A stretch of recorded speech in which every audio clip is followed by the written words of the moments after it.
Hey guys, tonight we drift gently, very gently, into the mist-hugged waters of Lake Xochimilco, where the mornings are more soup than air, and the only thing louder than the frogs is the slow groan of a pole pushing a canoe through centuries of half-sleeping mud, here in a world stitched together by roots, reeds, and a great deal of patience. Aztec gardeners once built floating islands, not with blueprints or fanfare, but with compost, mud, and a spiritual confidence that most modern houseplants would frankly envy. This wasn't your average backyard project. You didn't just wake up one day and say, I think I'll float a cabbage. These were whole patches of fertile farmland, balanced delicately on the back of nature's stubborn refusal to sink. The air smelled like wet earth and decaying corn husks, and sometimes like your neighbor's overly ambitious chili harvest. It was peaceful if you liked frogs, ducks, and the occasional spiritual vision prompted by swamp gas. Now, before we get too far into the mud, a brief warning. You probably wouldn't survive this. Not because the work was impossibly hard, though it often was. Not because the lake was haunted, we'll get there, but because farming in shin-deep muck under a burning sun, while being silently judged by a canoe full of grannies and herons, is a very specific lifestyle that doesn't pair well with air conditioning and oat milk lattes. So, before you get comfortable, take a moment to like the video and subscribe, but only if you genuinely enjoy what I do here. And hey, let me know in the comments where and when you're listening from. I always wonder who's drifting off with the ducks and who's still wide awake at 3 a.m. Trying to picture a floating turnip. Now, dim the lights. Maybe turn on a fan for that soft background hum. And let's ease into tonight's journey together. The lake did not begin as a place for growing squash. Long before, the clever hands of the chinamperos, those noble swamp whisperers who knew which muds whispered and which simply sulked. Lake Xochimilco was a network of brackish shallows and wild floating reeds. Birds would strut along its surface like unbothered deities, and fish darted beneath like rumors. The first people who looked at this boggy puzzle and thought, yes, this will do nicely, for lettuce deserve more credit than history tends to give. We don't know their names. There are no grand bronze statues, just sunken logs and the occasional lost sandal. But they began it. They wove together cane and reeds into rafts, piled on mud dredged from the bottom, and waited. The earth settled, roots tangled, plants began to grow, hesitant at first, like children on a rickety bridge. This was the early chinampa, less agricultural marvel and more accidental salad boat.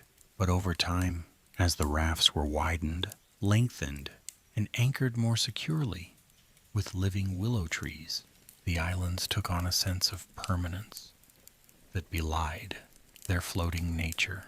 Like the best of humans, they simply refused to be told they didn't belong. What made these floating fields so miraculous wasn't just their defiance of gravity, but their elegance. You could walk across a chinampa and forget you were floating at all. The mud held firm, the roots of maize, beans, and squash sank deep, and the lake water seeped up from beneath like a devoted but slightly passive-aggressive servant. Here's your moisture, it would whisper. And by the way, your neighbor's ducks are eating your chard again. Early mornings on the chinampas were a study in soft chaos. Mist rose like forgotten dreams, and the first birds sang as though they were being paid by the note. Somewhere, someone always dropped a paddle. Children laughed or screamed, or both, it was hard to tell. And old women, with more wrinkles than river stones, would call across the water in voices that carried gossip, wisdom, and the occasional unsolicited opinion about how you were pruning your amaranth. No one farmed alone. There was always a cousin with a shovel, or a brother-in-law sleeping in the canoe again, or a grandmother muttering spells at the squash blossoms. And through it all, the mud remained, damp, fragrant, oddly reassuring. Historians still argue whether the earliest chinampas were truly floating, or if they were more like artificial peninsulas, anchored so firmly to the lake bed that they only appeared to drift. Some say yes, others say no, and a few have wandered into Xochimilco with measuring sticks and unsettling enthusiasm, only to return mud-caked and strangely quiet. But what we do know is this: the Chinampa system worked.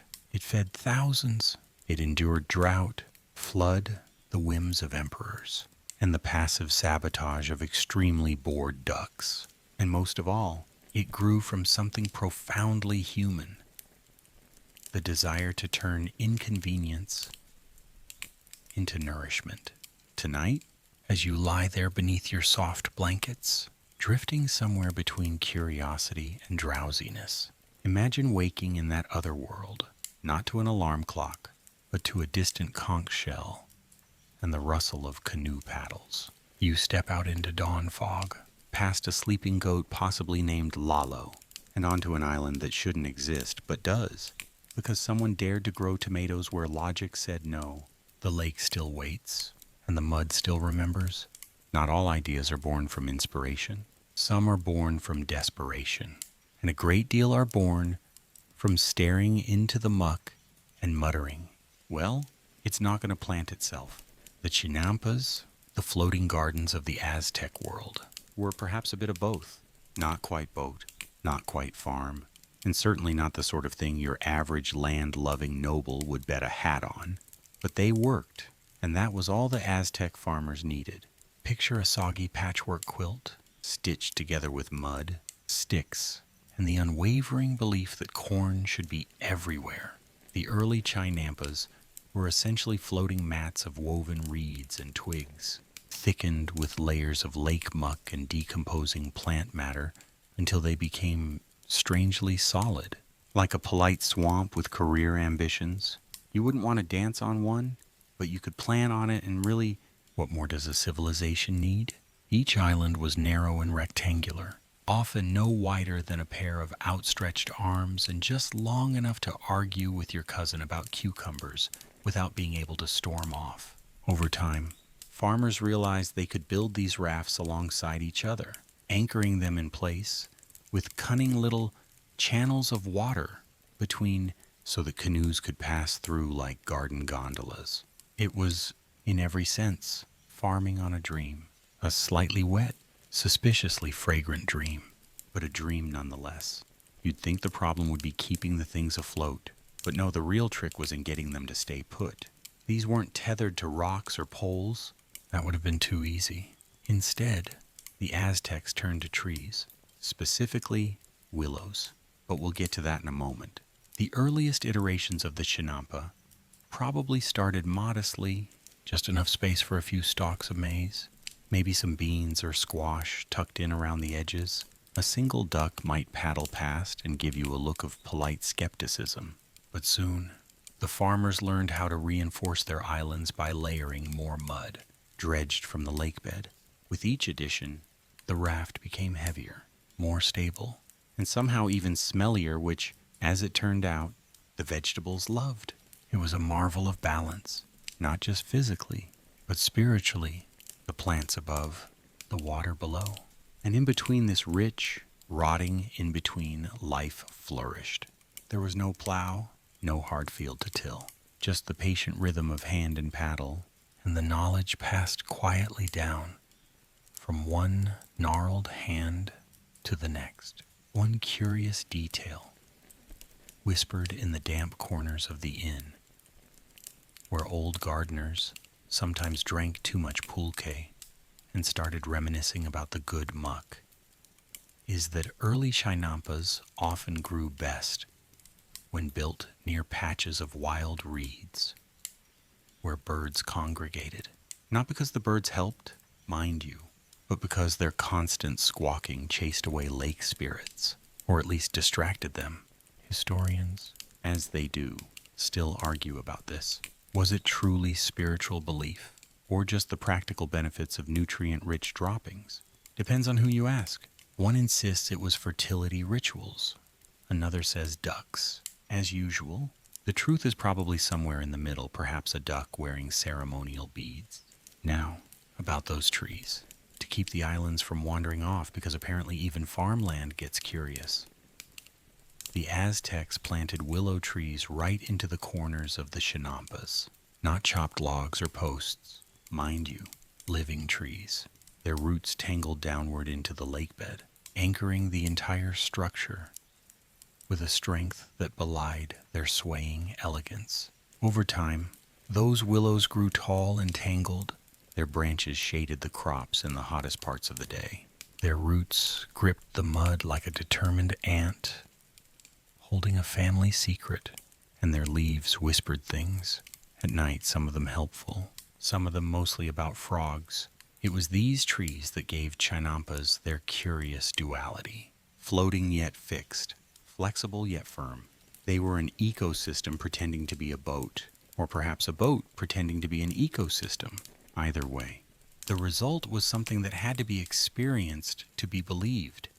And even then, most visiting nobles simply squinted at the horizon and mumbled something about unorthodox irrigation. And yet, it worked. As the islands multiplied, so did their yields. While dryland farmers contended with drought, chinampa growers calmly pulled up canoefuls of chilies, squash, tomatoes, and amaranth, even flowers. Marigolds spilled over the sides of the floating plots like small suns, and herbs perfumed the air with stubborn cheer.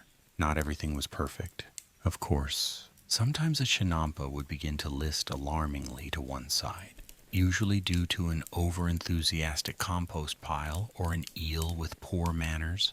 And once in a while, an island would simply vanish overnight, leaving only a canoe paddle and one very confused dog. But mostly, life on the chinampas flowed. Each one bore its own personality. Some were neat and orderly, like a scholar's garden. Others were wild and chaotic, full of climbing vines and suspiciously untended corners where frogs held late-night council. Some say the best vegetables came from the most unruly islands where nature and gardener shared custody but refused to speak. And as the system grew, so too did the community around it. Entire families devoted themselves to the rhythms of the lake planting, harvesting, remudding, storytelling. There were jokes about which uncle sank which island, and which daughter had courted which boy by giving him a particularly symmetrical tomato, the kind of folklore that grows from sun, soil, and many seasons spent with your feet halfway to your knees in blessed muck. It's easy, lying in a soft bed centuries later, to think of farming as something distant. But here, in the floating farms of the Aztecs, it was intimate. Every chinampa held the fingerprints of generations. Every stalk bent slightly under the weight of memory. Every root, reaching through water and time, remembered the hands that shaped its soggy cradle. To the untrained eye, and most definitely to the trained horse chinampas, looked alarmingly like long, lazy puddles with ambition. But beneath their moss-fringed edges lay a masterclass in stubborn architecture. These floating fields may have started as bundles of reeds and mud, but they stayed where they were because of something beautifully simple: willows, and the relentless will to not drift into one's neighbor's squash. Anchoring a farm in the middle of a lake is, on balance, not the sort of thing one expects to work. But the Aztecs, ever pragmatic in their rituals and occasionally dramatic in their gardening, had the answer growing right in the shallows: willow trees. Not just any trees, these were ahuejotes, a particular kind of swamp-friendly, root-happy willow that behaved less like a plant and more like an enthusiastic roommate who insists on putting furniture bolts through the floor. You see, these willows didn't just stand there looking poetic. No, they dug deep. Their roots reached through the artificial bed of mud and straw and compost, wiggling into the lake bed with the determination of someone trying to find the last spoon in a stew pot. Once the willows took root, the chinampa, technically still a floating structure, became something much stranger, a fixed floating, not quite island. Imagine if your bed floated across the room every night, and then someone planted a lamp in the corner to pin it down. That's more or less the logic here, though with fewer quilts and more toads. Each island typically had willows planted along its four corners, and sometimes midpoints too. If the farmer was especially cautious or had a personal vendetta against drifting, the willows offered shade, anchored the soil, and added an architectural flair that made the gardens look like the lounging spaces of vaguely aquatic gods. You'd paddle by and see maize waving in the wind, framed by the graceful boughs of trees like a poem wrapped around a turnip. The willows didn't ask for much. A bit of space, a lot of water, and, from time to time, forgiveness for the way they dropped twigs directly onto ceremonial bean heaps. Of course, not everything could be solved with a tree. Chinampas, like all good things, had their share of problems. One island was famously lost when its willow trees decided quite collectively to lean toward a better sunbeam, dragging the entire plot and its unsuspecting gardener sideways into the channel. He later claimed the maize had told him it was going to happen. He was ignored, but his maize was praised for honesty.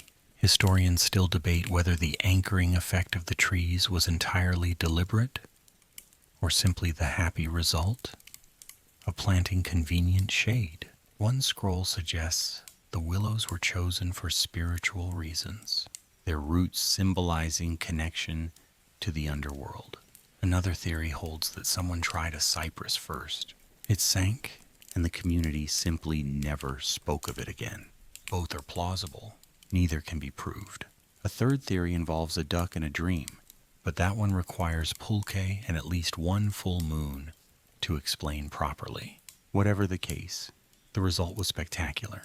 Over time, the willows grew thick trunks and drooping green arms. Their leaves fluttered in the wind and caught sunlight like lazy dancers. And underneath their boughs, life exploded, vines crawled, beans twined, squash sprawled like contented cats. The tree roots held it all together, and the chinampas became part of the landscape, not imposed upon it, but born from it. It was a kind of magic that didn't need spells, just compost, tree cuttings, and a willingness to get damp. And yet, these were not gardens in the polite sense. They weren't clipped hedges or dainty rows of violets. They were living, breathing creatures, a little messy, a little unpredictable. Each had its own mood. Some hummed with energy, others sulked in shade. One was rumored to grow only blue flowers, though no one ever agreed whether it was due to soil pH or the tragic love story of the woman who weeded it. Occasionally, one chinampa would begin to wander. Despite the willows, some floating gardens retained a bit too much independence. Every year or two, a field of marigolds might slip its roots and start drifting lazily toward the market, its caretaker paddling after it with curses, prayers, and an anxious expression. These were known as jardins fugitivos, the runaway gardens. If caught quickly, they could be steered home. If not, well, the ducks gained a new roost. There was one infamous case of a chinampa that vanished entirely during the rainy season. When it reappeared 3 weeks later, it had acquired 2 goats, a flowering avocado tree, and a fisherman who claimed squatters' rights. The dispute was settled with a stew-off. The goats won.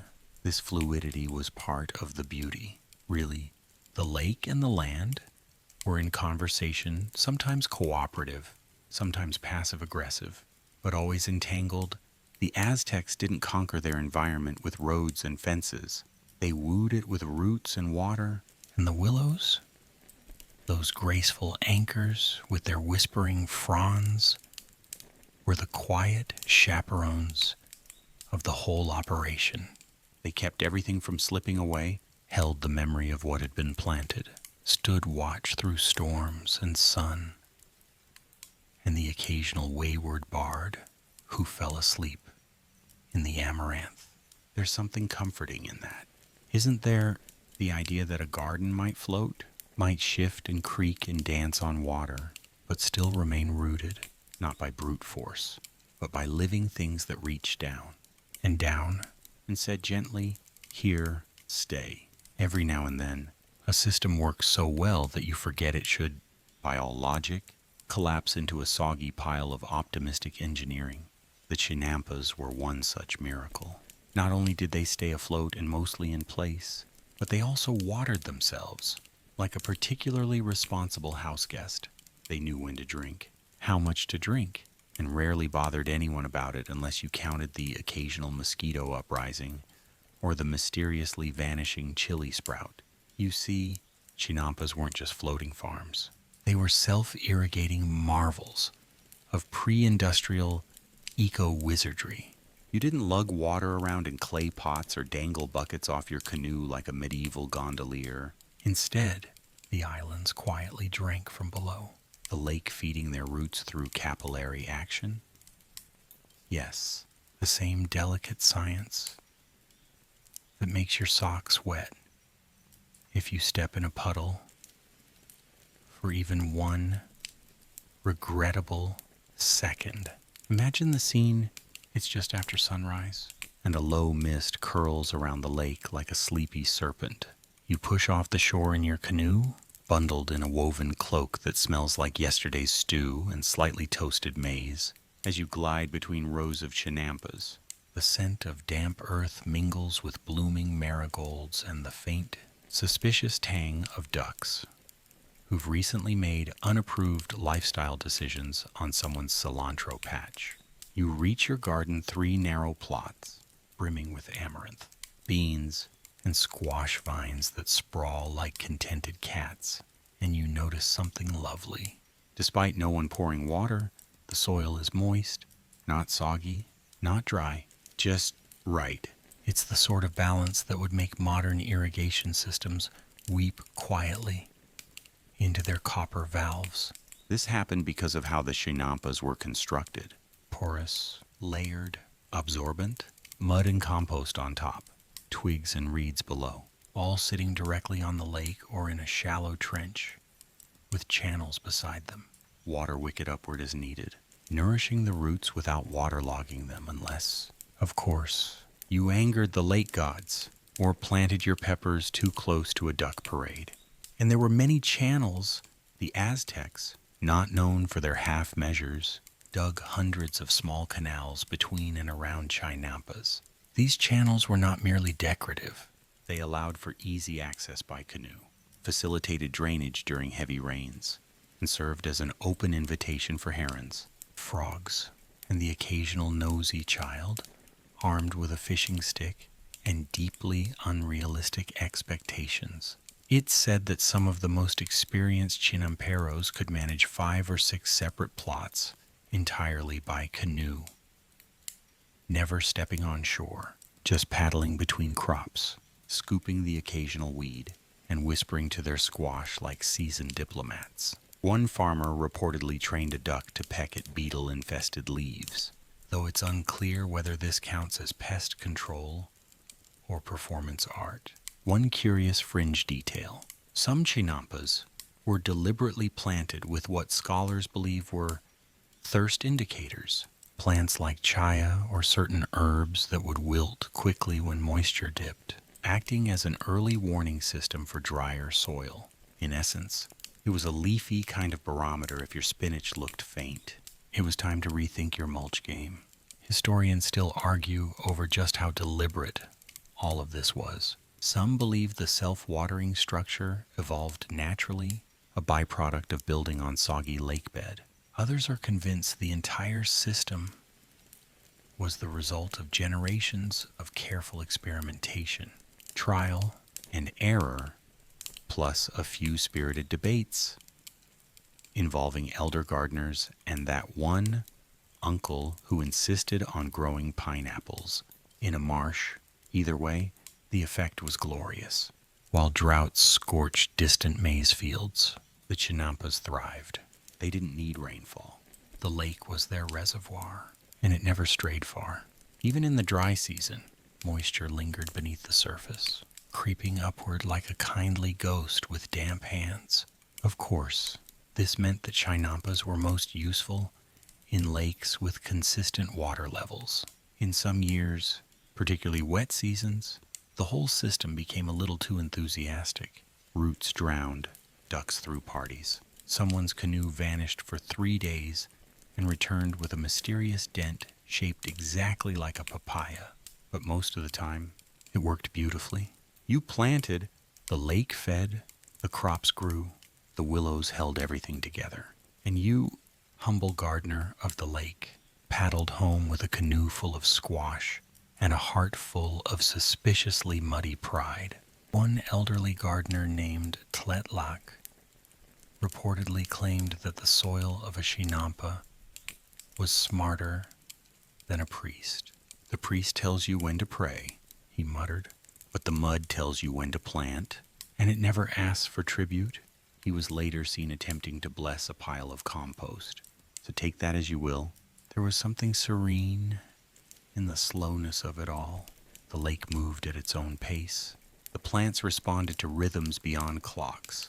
There were no frantic sprinklers or thirsty alarms, just the steady whisper of water rising softly through root and reed, feeding a garden that seemed to grow, not on the lake, but with it. And it is that stillness, perhaps, that you can carry with you tonight. That image of silent water sliding beneath ancient mud, nourishing life with no fuss or flourish, somewhere out there. Even now, the chinampa waits in the mist, its willows standing tall, its roots quietly sipping, and the wind softly rustling the leaves of a chilly plant that doesn't know it shouldn't be floating. There's compost, and then there's Aztec compost, which, if you believe the stories muttered into pulque at dusk, could grow tomatoes on a rock and make a chilly plant blush with gratitude. But let's not get ahead of ourselves. We begin, as all good stories do, with a heap of rotting things and a great deal of ritualistic muttering. Now, to be clear, the Aztecs did not invent the concept of compost. They merely took it far more seriously than most. To them, compost wasn't just a pile of kitchen scraps you forgot to turn. It was a sacred mixture, half science, half offering, and half something no one quite wanted to identify, especially if it hissed. The foundation of a successful chinampa was its soil, but not just any soil. This was tlali, enriched with layers of decomposed plant matter, lake muck, and enough spiritual intent to politely terrify the uninitiated. Creating it was an act of both necessity and reverence. You didn't just shovel things into a pile and hope. You layered, you chanted, you consulted your aunt, who had opinions about decomposition and marriage in equal measure. It began with dredging, buckets and baskets hauled thick, sticky mud from the bottom of the lake, rich in nutrients. Yes, but also in character. This mud had seen things. It had cradled ancient fish, heard the arguments of frogs, and absorbed the secrets of reeds that lived longer than most emperors, mixed with rotting leaves, old corn husks, spent chili stems, and the occasional fish bone that may or may not have belonged to a ceremonial feast. The result was potent and fragrant. If you stood close enough to a fresh pile, you could hear it thinking, not speaking thinking. Now, some say the best compost came from households with 3 or more generations. Why? Because intergenerational gossip, it turns out, somehow improved the pH balance, or so claimed one elder, who refused to compost anything unless it had first been thoroughly complained about. Among the more curious fringe practices was the addition of symbolic items, broken cooking pots, bits of worn cloth, even the occasional shell from a sacred offering. These weren't just waste, they were memory. They made the compost personal, grounded it in the cycles of life and family. Your soil knew your grandmother's stew habits. Your beans were flavored with ancestral spite. Historians still argue whether this was spiritual or simply symbolic, a way to honor the past while fertilizing the future. One group insists it was all about nutrient ratios. Another believes it was about appeasing the soil spirits, particularly the small one believed to live in avocado pits and mutter judgmentally when you overwater. Some chinampas even had compost pits with names. A famous one near Tenochtitlan was reportedly called the Whispering Pile, either because of its uncanny fermentation noises or because someone once claimed it revealed lottery numbers in a dream. That pile is now, tragically, lost beneath a suburb. Aztec composting also included human waste, specifically night soil, carefully collected and mixed with ash to neutralize unpleasantness and enhance safety. This process was both practical and shockingly modern, given that it required an understanding of sanitation that wouldn't become popular in Europe for several centuries, unless you count yelling at chamber pots. But the most sacred of compost additions, according to at least one over-enthusiastic friar, was aquatic detritus. In plain terms, lake scum, algae, and the green glop that gathered in shady corners like sentient soup.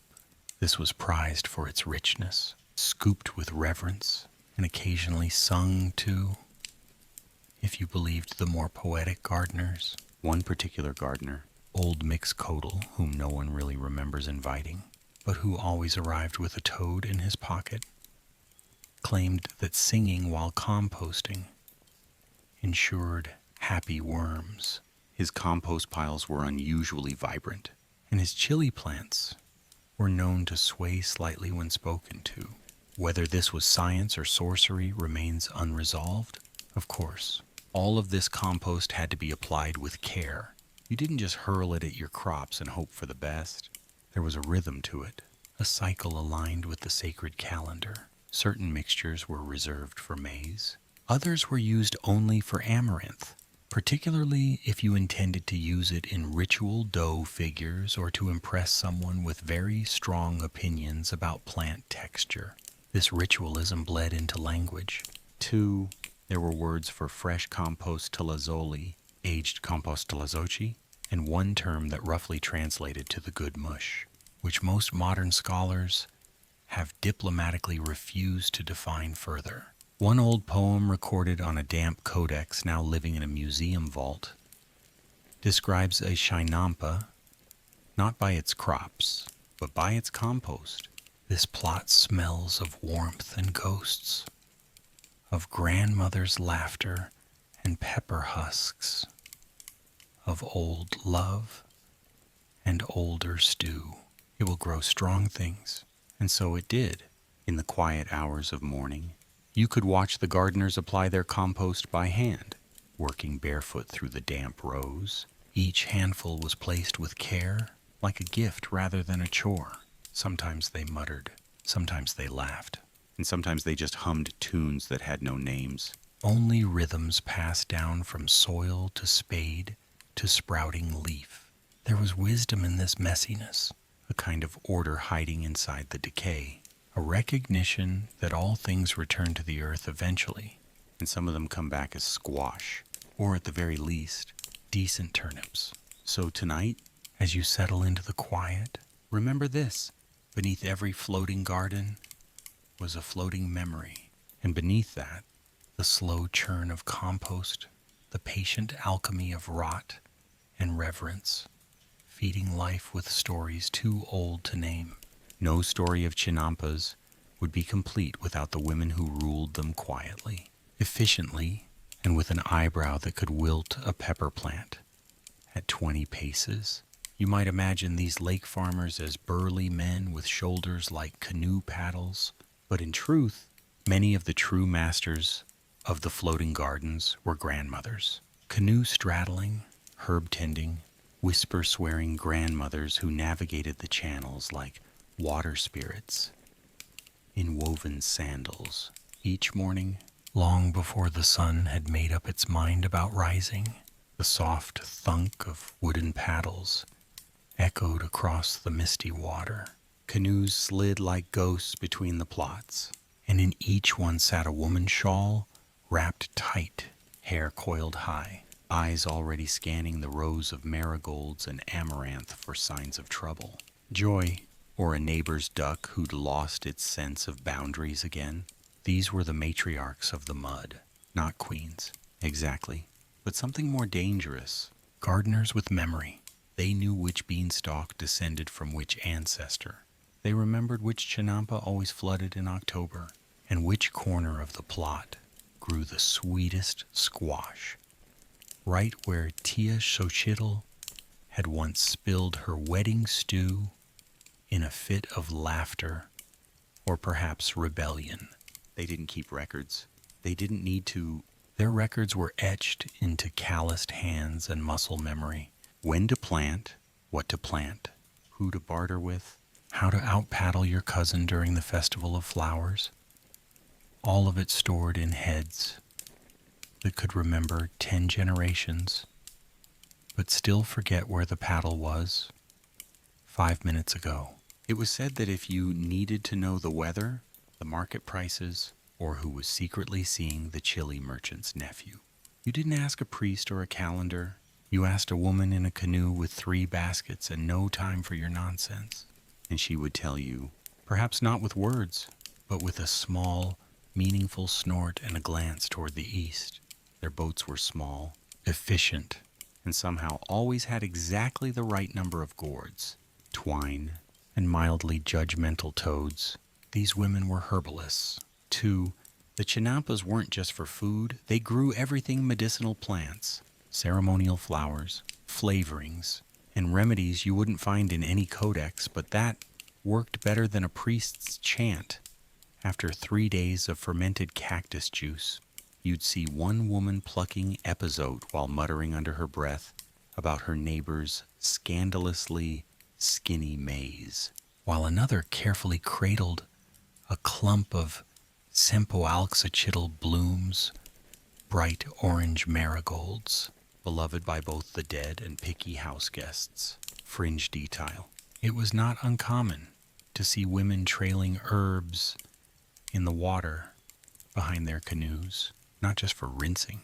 No, some believed the lake would infuse them with certain properties: luck, fertility, good gossip, and some simply enjoyed watching the herbs swirl like green comets behind them. One woman was said to have trailed a string of basil for so long it grew roots and tried to climb back into the canoe. Historians still argue over the role of women in chinampa agriculture. Some claim they were just assistants to the male planters. Others point to oral histories, markets, and ceremonial roles that suggest women were not only participants, but directors, inventors, and spiritual tenders of the system. The truth, of course, is hard to pin down when most of the records are muddy or vanished, and when the best witnesses are now wrinkled spirits sipping lake mist through their laughter. In truth, the chinampas were a matriarchal ecosystem in many ways. The rhythm of planting followed the cycles of fertility, birth, decay, and rebirth, all domains over which women quietly presided. A grandmother planting beans was not just feeding a family. She was continuing a line, honoring an old joke about squash, and possibly rebuking the ghost of her first husband by growing everything he hated. There were, too, the shared gardens, communal plots, tended by groups of women who sang while they worked. Not loud, temple-style singing. Mind you, this was garden song, half lullaby, half insult, with the occasional chorus devoted to why the priest's cousin couldn't grow a proper radish if his life depended on it. Children would sit in the canoes nearby, watching their mothers and aunties work the soil. laughing when a toad surprised someone or when a duck landed too enthusiastically on a compost pile. It was an education not in books, but in gestures, the way fingers moved through seedlings, the careful snap of a stem, the warning glance that meant, "Do not touch the chili bush again, young man, unless you enjoy regrets." And while men were certainly present paddling, hauling, digging, it was often the women who made the real decisions. What to plant, where to sell, which cousin to marry off to which fishmonger's son. They carried stories with them, tucked into braids and whispers. They remembered who borrowed what seed from whom, and who still hadn't returned the nice gourd ladle from the Feast of Maize 3 years ago. She knows. Yolotzin, one woman, famously known as Doña Coatl, was said to have tamed a chinampa entirely with her glare. She never weeded. She never watered. She just paddled by each morning, sipped her atole, and stared at the plot. Things grew out of fear, or possibly admiration. Either way, she fed 12 grandchildren with that floating patch of mildly terrified chard. So tonight, as the world grows quiet, and you nestle into your own small bed island, imagine those lake women moving silently through the mist. The creak of wood, the dip of paddle, a low chuckle, a herb bundle trailing behind like a leafy tail, and a grandmother's voice, whispering softly to her marigolds, telling them ancient secrets, some of them true, some of them misheard, and all of them deeply rooted. Every paradise has its tenets, and the chinampas were no exception. Enter the ducks, creatures of plump confidence and waddling purpose. They came in flocks, flutters, and the occasional philosophical lone swimmer. Some saw the floating gardens as buffet lines. Others saw them as housing opportunities. A few, quite possibly, believed they owned the place and were simply allowing the humans to garden as long as rent was paid in composted dignity. The relationship between ducks and chinampas was complicated. On the one hand, they were a delight, quacking softly in the morning mist, trundling between rows of beans, occasionally napping in the shade of a squash vine, as if auditioning for a fresco of bucolic bliss. On the other hand, they ate everything, and they were picky. You couldn't just shoo a duck away from your prized chili rows and expect it to waddle off in shame. No, a chinampa duck would pause, glance at you with ancient indifference, and then casually poop on your amaranth before waddling straight into the basil like it was entering a day spa. But they had their uses. Their droppings, though unglamorous, were fertilizer gold. Their waddling feet turned up soil, aerating it with a sort of mild chaos, and they had a curious tendency to congregate around certain pests, beetles, grubs, small demons posing as caterpillars, devouring them with the soft menace of feathered judges. This made them less pests and more freelance agricultural consultants, albeit ones with terrible punctuality and an inescapable scent. One duck, affectionately dubbed Tlacototl by the local children, was said to follow a particular old gardener from chinampa to chinampa, quacking precisely 3 times before each rainstorm. He was revered as a prophet. Later it turned out he just disliked getting wet feet and had memorized the thunder cues. But his reputation endured.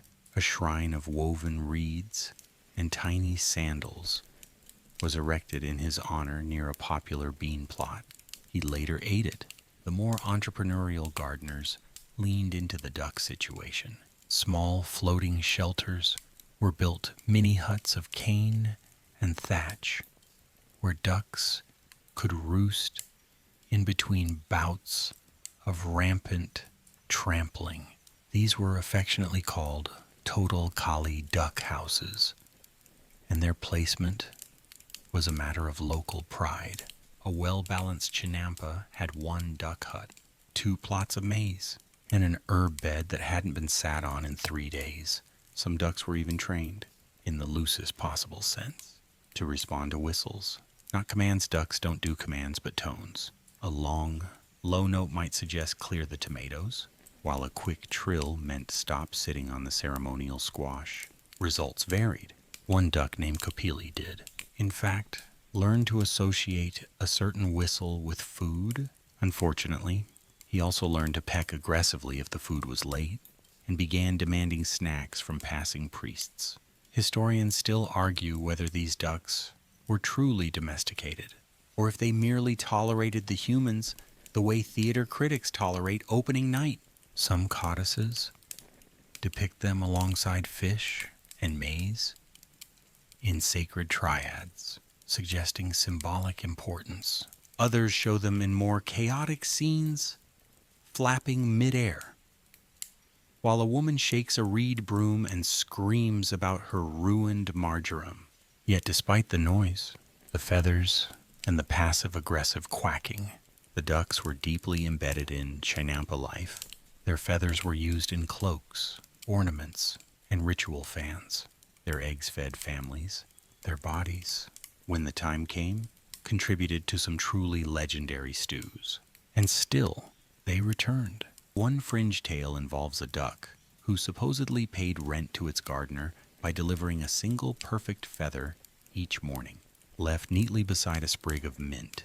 No one knows if it was real or simply a child's dream, but the story persists, whispered around cooking fires and retold with slight embellishments.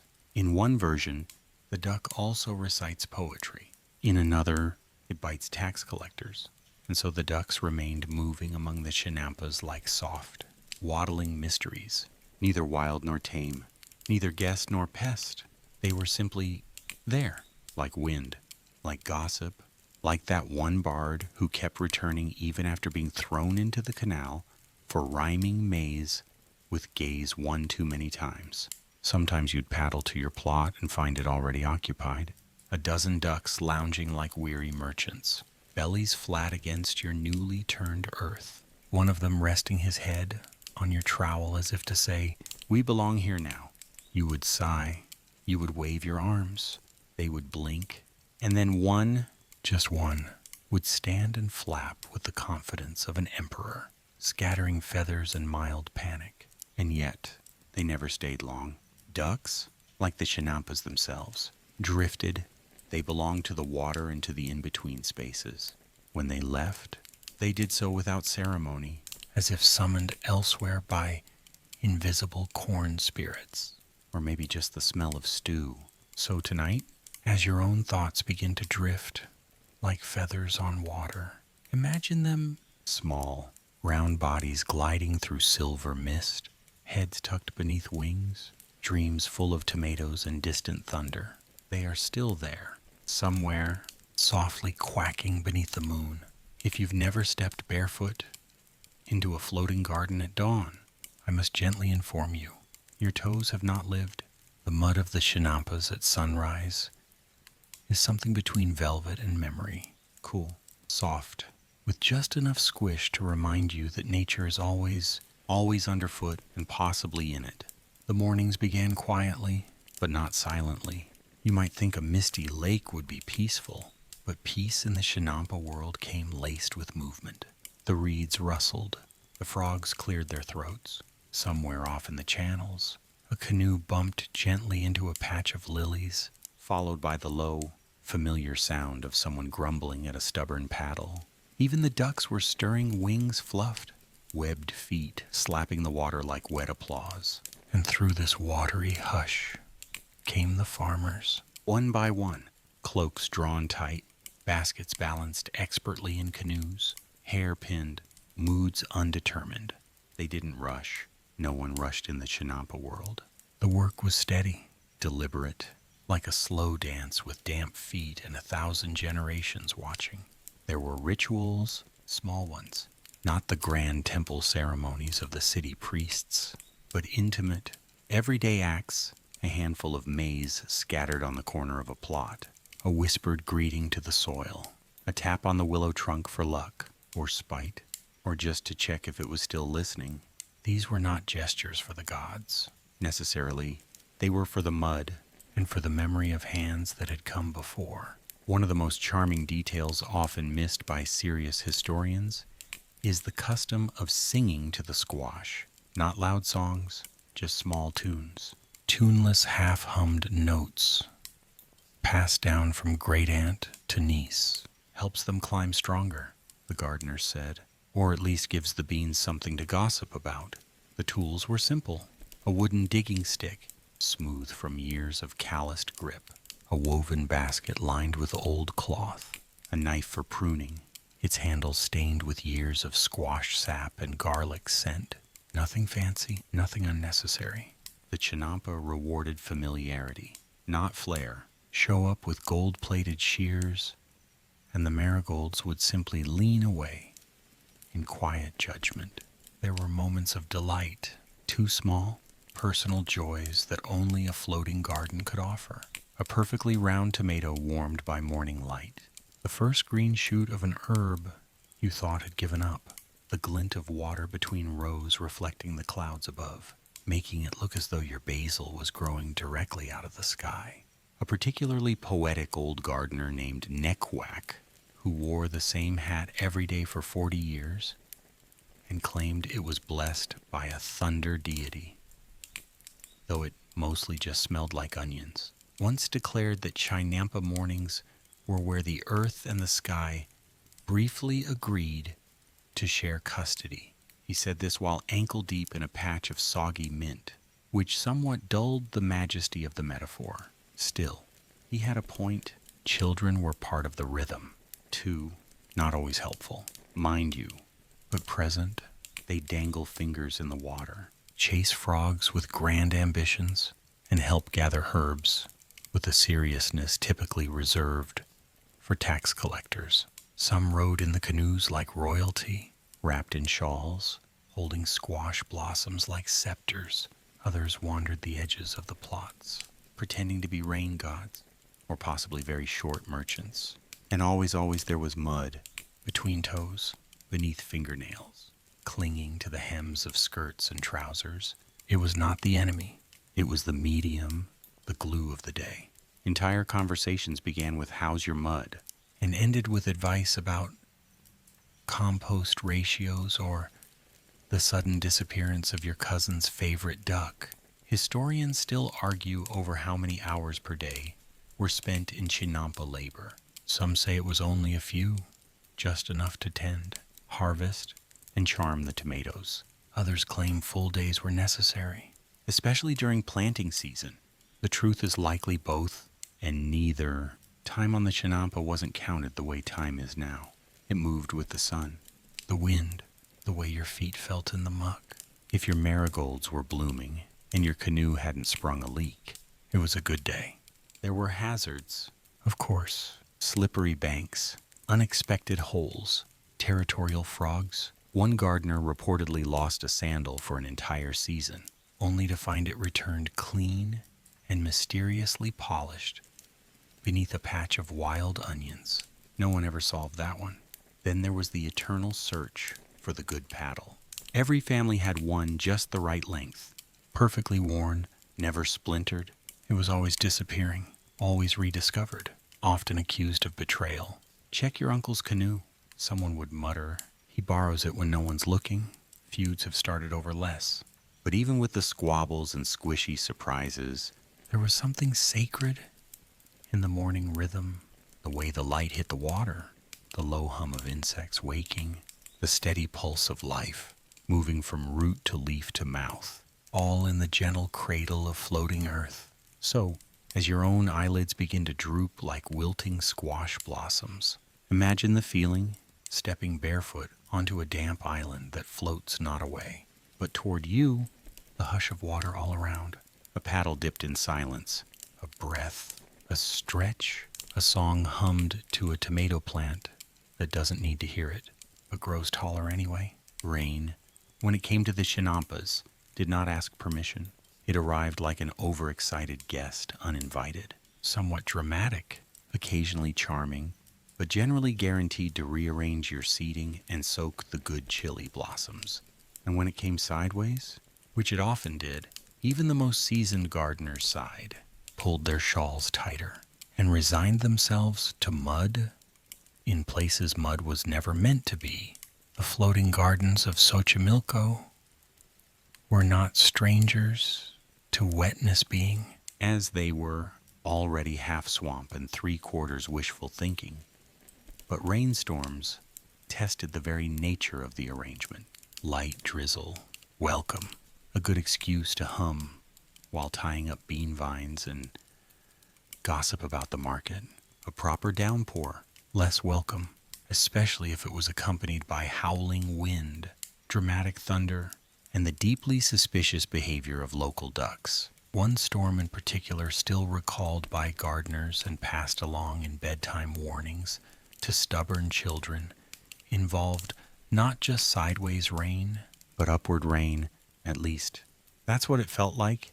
The wind whipped across the lake, flinging water from the channels directly into one's nostrils, eyes, and, in one regrettable case, stew pot.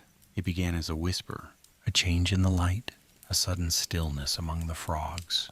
Then came the breeze, playful at first, nudging canoes like a bored toddler. But within minutes, it escalated.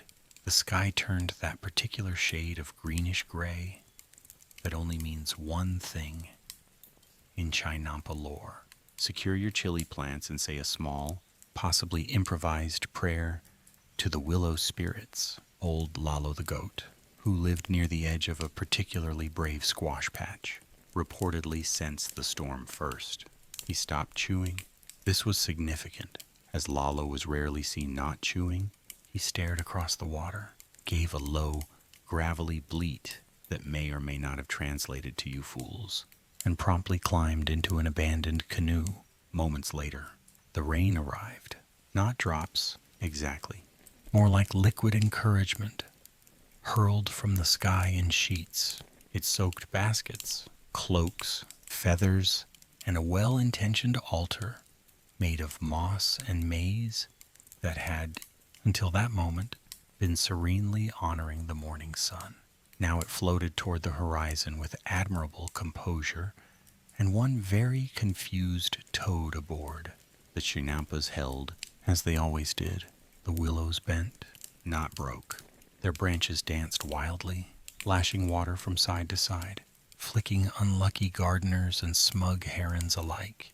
The soil rich, spongy, Wise drank greedily. But still, it was chaos. One of the more colorful tales from that storm involves a man named Teno, tall, cheerful, and widely believed to be part duck himself. Due to his fondness for rainy weather and strange quacking noises, he'd just finished planting a new row of tomatoes when the storm hit. Not one to panic. He decided to wait it out by crouching behind his chili bush and singing a harvest song. This might have worked had not a gust of wind launched his canoe into the sky. Like a very slow, very muddy bird, it returned, eventually with 3 fish, 1 shoe, and a paddle no one recognized. Tenno himself was found hours later, quite calm, floating in a barrel of marigolds and composing verses about the bravery of his onions. Historians still argue whether that particular storm caused widespread damage or merely provided a great deal of fertilizer redistribution. Some chinampas were certainly flooded, their careful rows reduced to tangled soup. Others somehow thrived in the aftermath, as if the rain had whispered secrets to their roots. A few plots even grew new herbs that hadn't been planted at all, leading to theories about migratory seeds or possibly very ambitious ducks. More fringe speculation suggests that certain gardeners actually welcomed the storms, not because of the rain, but because of the stories. Chinampa culture thrived on storytelling, and every storm birthed a dozen new legends. The flying canoe, the chili plant that sparked with lightning but still produced, the frog choir that timed their croaks with thunder. True, maybe not, but useful at festivals and first dates. Absolutely. There were, of course, practical responses to the weather. Raised paths were reinforced. Drainage channels were cleared with sharpened sticks, and the kind of language only grandmothers were permitted to use. Crops were replanted. Ducks were gently evicted from flooded basil beds. Stews were thickened with extra herbs, some for flavor, some for luck, and one that no one could identify but agreed smelled brave. Children, naturally, loved storm days. They floated baskets down the flooded channels like boats, tied reeds into elaborate hair crowns, and dared each other to touch the mysterious bubbles rising from beneath the compost. One boy claimed to have summoned a lake spirit by accident. It granted him a single wish, which he used to grow the largest onion in his village. It was later eaten by goats. The grown-ups, meanwhile, continued, wet, muddy, mildly annoyed but undeterred. The chinampa farmers understood, better than most, that nature was not to be fought, only danced with, even if the music was thunder and the dance was ankle-deep. So tonight, as the rain patters on your window, or if it doesn't, as you simply imagine it doing so, picture this. A field afloat, whipped by wind, leaves pressed flat against the soil, ducks sheltering beneath marigold canopies, and a solitary farmer in a soaking cloak, smiling faintly as they reach into the storm to prop up a collapsing stalk of beans. They know the water, they know the mud, and tomorrow they'll return. There are calendars, and then there are Aztec calendars, vast, circular, carved with grimacing gods and enough teeth to suggest someone once lost a wager with a sun deity. But while the great stone calendar in the city dazzled with its precision and mythic grandeur, the true heartbeat of the agricultural year ticked softly out on the chinampas. There, under the watchful eye of soil and squash, time moved according to rhythms older than empire, yet curiously organized around a vegetable-centric schedule. The Aztecs were many things: warriors, priests, astronomers, chili enthusiasts. But above all, they were planners, and nowhere was that clearer than in the way they mapped the sky to the soil. The planting and harvest cycles of the chinampas were not random affairs. They were governed by the tonalpohualli and xiupohualli, the sacred and solar calendars that wove religion, astronomy, and agriculture into one rather opinionated blanket. The tonalpohualli, a 260-day ritual calendar, wasn't exactly built for growing maize, but it did provide favorable and unfavorable days for just about everything, including planting beans, cursing fungus, and deciding whether to trust your cousin with compost duties again. The xiupohualli, the 365-day solar calendar, tracked the seasons more reliably and was used for major planting festivals, harvest feasts, and the annual debate about whose chilies had the most spirit. And so the chinampa farmers, muddy, cheerful, and slightly skeptical of city priests, followed the calendars with the same casual precision that modern people apply to expiration dates on yogurt. Not rigid, but deeply felt when the signs aligned, when the moon rose in the right part of the sky and the ducks stopped quacking ominously. They planted. Now, were the crops better for it? Historians still argue. Some suggest that calendrical alignment improved yields, that planting during certain named days, say 3 Rabbit or 9 Wind, infused the maize with divine favor and marginally better taste. Others argue it was mostly for show, and that real success depended on soil health, water levels, and how often your neighbor's goats got into the chilies. There's even one theory that the calendars were used mainly as a psychological tool to give farmers a sense of control in a world where it might rain frogs at any moment. A fair point. Really, still, few question the power of a well-timed planting. It was said that maize sown during 2 flower would grow tall and sweet, while crops started under one. Death tended to develop personality issues and occasional bitterness, both literal and emotional. A squash grown under the wrong sign might refuse to blossom. A chili might come in yellow instead of red, or explode mildly. The high holy days were celebrated on the chinampas with offerings of flowers, song, and occasionally a full-blown picnic involving 6 families, one ambitious duck stew, and a bard who claimed he could tell your future based on your compost pile. He was eventually pushed into the lake, but not before predicting a bumper crop of amaranth and mild disappointment in romance. For everyone born under 13 dog, some gardeners kept personal codices, mud-stained scrolls, tucked into reeds or canoe baskets where they recorded weather patterns, planting dates, and suspicious goose behavior. These calendars were less about cosmology and more about practical wisdom. Planted beans here last year. Too many frogs try maize instead. They were passed down through generations, sometimes added to, sometimes eaten by mold. A fringe detail recorded by one friar with a strong nose and a weak stomach claimed that some chinampas were blessed according to the birth signs of the gardener.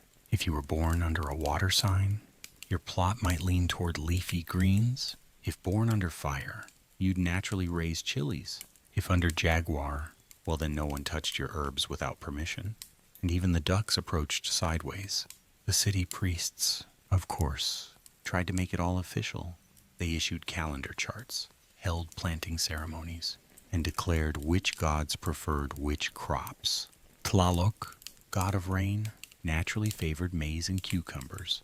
Xochipilli, god of flowers, was partial to marigolds, snapdragons, and long walks in the garden. One priest even claimed that Tlazolteotl, goddess of filth and purification, had blessed the compost heaps herself, which explains a great deal.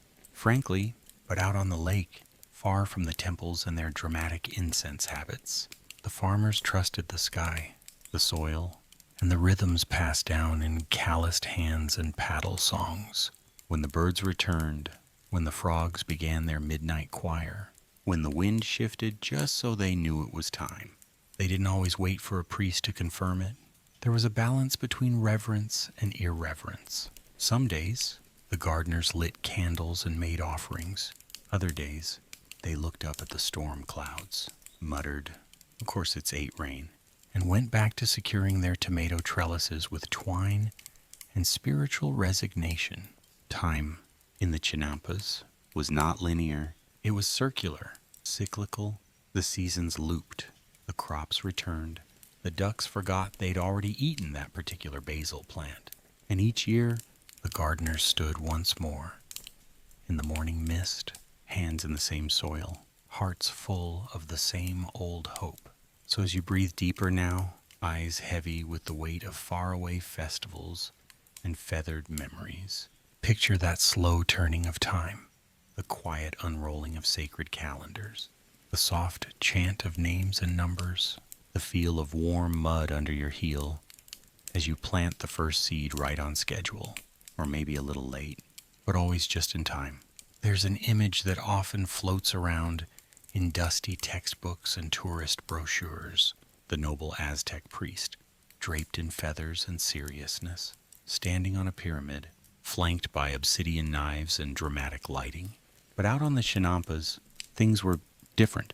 Less feathers, more turnips. And the priests, when they showed up, had dirt on their robes and possibly a squash in their satchel. The temples of Tenochtitlan loomed in the distance, sharp and commanding, but the chinampas were a world apart, damp, quiet, and blessedly uninterested in ceremony. That didn't mean they were godless. Far from it. The floating gardens were stitched with sacred meaning. It's just that sometimes the gods were honored with chili wreaths and mildly sarcastic humming, rather than flutes and fire. Still, Priests did visit occasionally. Carefully, they'd arrive by canoe, standing like soggy flamingos in ceremonial garb, far better suited to dry stone altars than to the squelch of floating farmland. Some attempted dignity, others quickly gave up, tied their robes at the knee, and asked where to dig for watercress. The smarter ones brought stew. You see, the line between temple and chinampa wasn't always clear. Many plots had small shrines, modest little altars built from river stones and baked clay, hidden between squash vines and singing herbs. These weren't grand monuments. They were cozy places where the soil was blessed. A flower was left for Xochipilli, and a whispered thank you was offered to Tlaloc for not flooding the amaranth. Again, one curious overlap happened every Shumol-Pili, the binding of the years ceremony, held every 52 years to prevent the end of the world. While the main rituals took place in the city, some chinamperos insisted on feeding the mud at the same time, offering up bundles of food, feathers, and, in one odd instance, a well-behaved frog, all gently pressed into the compost, as insurance against apocalypse. It worked. The world didn't end. Some priests took these traditions seriously. Others were baffled. One famously tried to reorganize Chinampa rituals according to city liturgical structure, assigning minor deities to each type of vegetable. It did not go well. The gardeners protested. We already know which gods like which plants. One woman snapped. And we don't need a priest to bless our chilies. They blessed themselves. Historians still argue about whether the Chinampa priest relationship was hierarchical or horizontal. There are records of tribute crops grown specifically for temple offerings, flowers, cacao, fancy maize with colors so rich they were probably smug.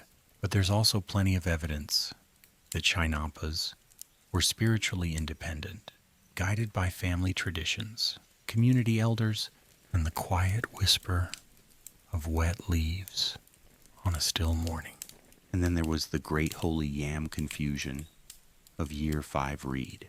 No one really agrees on what happened. Some say a priest misread a celestial sign and declared that yams were henceforth sacred to Quetzalcoatl. Others claim it was a bet.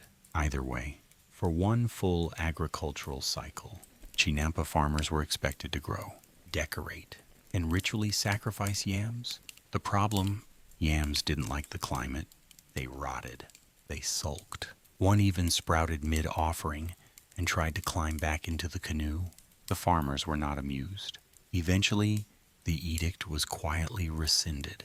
The priests withdrew with vague murmurs about divine reconsideration, and the yams were fed to ducks, who found them profoundly disappointing. But not all priestly visits ended in botanical scandal. Some became part of the rhythm during the festival of Huitozazli, dedicated to the goddess Chicomicoatl. Priests would float out among the Chinampas to bless the maize fields with songs, incense, and hand gestures that sometimes confused the frogs. Children watched from the edges of their canoes, wide-eyed, munching roasted pumpkin seeds and whispering theories about which priest was secretly afraid of ducks. One particularly beloved priest, Kwaume, was famous for his Chinampa sermons delivered barefoot, ankle-deep in mud, while pruning herbs. He spoke not from altars but from compost piles, declaring, "The gods live here too, especially in the squash." He was well loved, possibly because he ended every sermon with fresh tamales. In truth, the spiritual life of the Chinampas was as layered as the soil itself. Formal religion, folk belief, ancestral memory, and practical magic all tangled together like bean vines around a pole. A gardener might mutter a blessing to the lake as she planted, scatter flower petals on the water, and then casually throw a stone at a heron who had absolutely no business in her basil. It was this blend of reverence and irreverence that made the Chinampas holy in their own right, not for grand gestures, but for the quiet ones. A song hummed while planting, a candle lit beside the willow, a stew shared among neighbors after a good harvest, with the first spoonful set aside, not for the gods, but for the mud that made it all possible.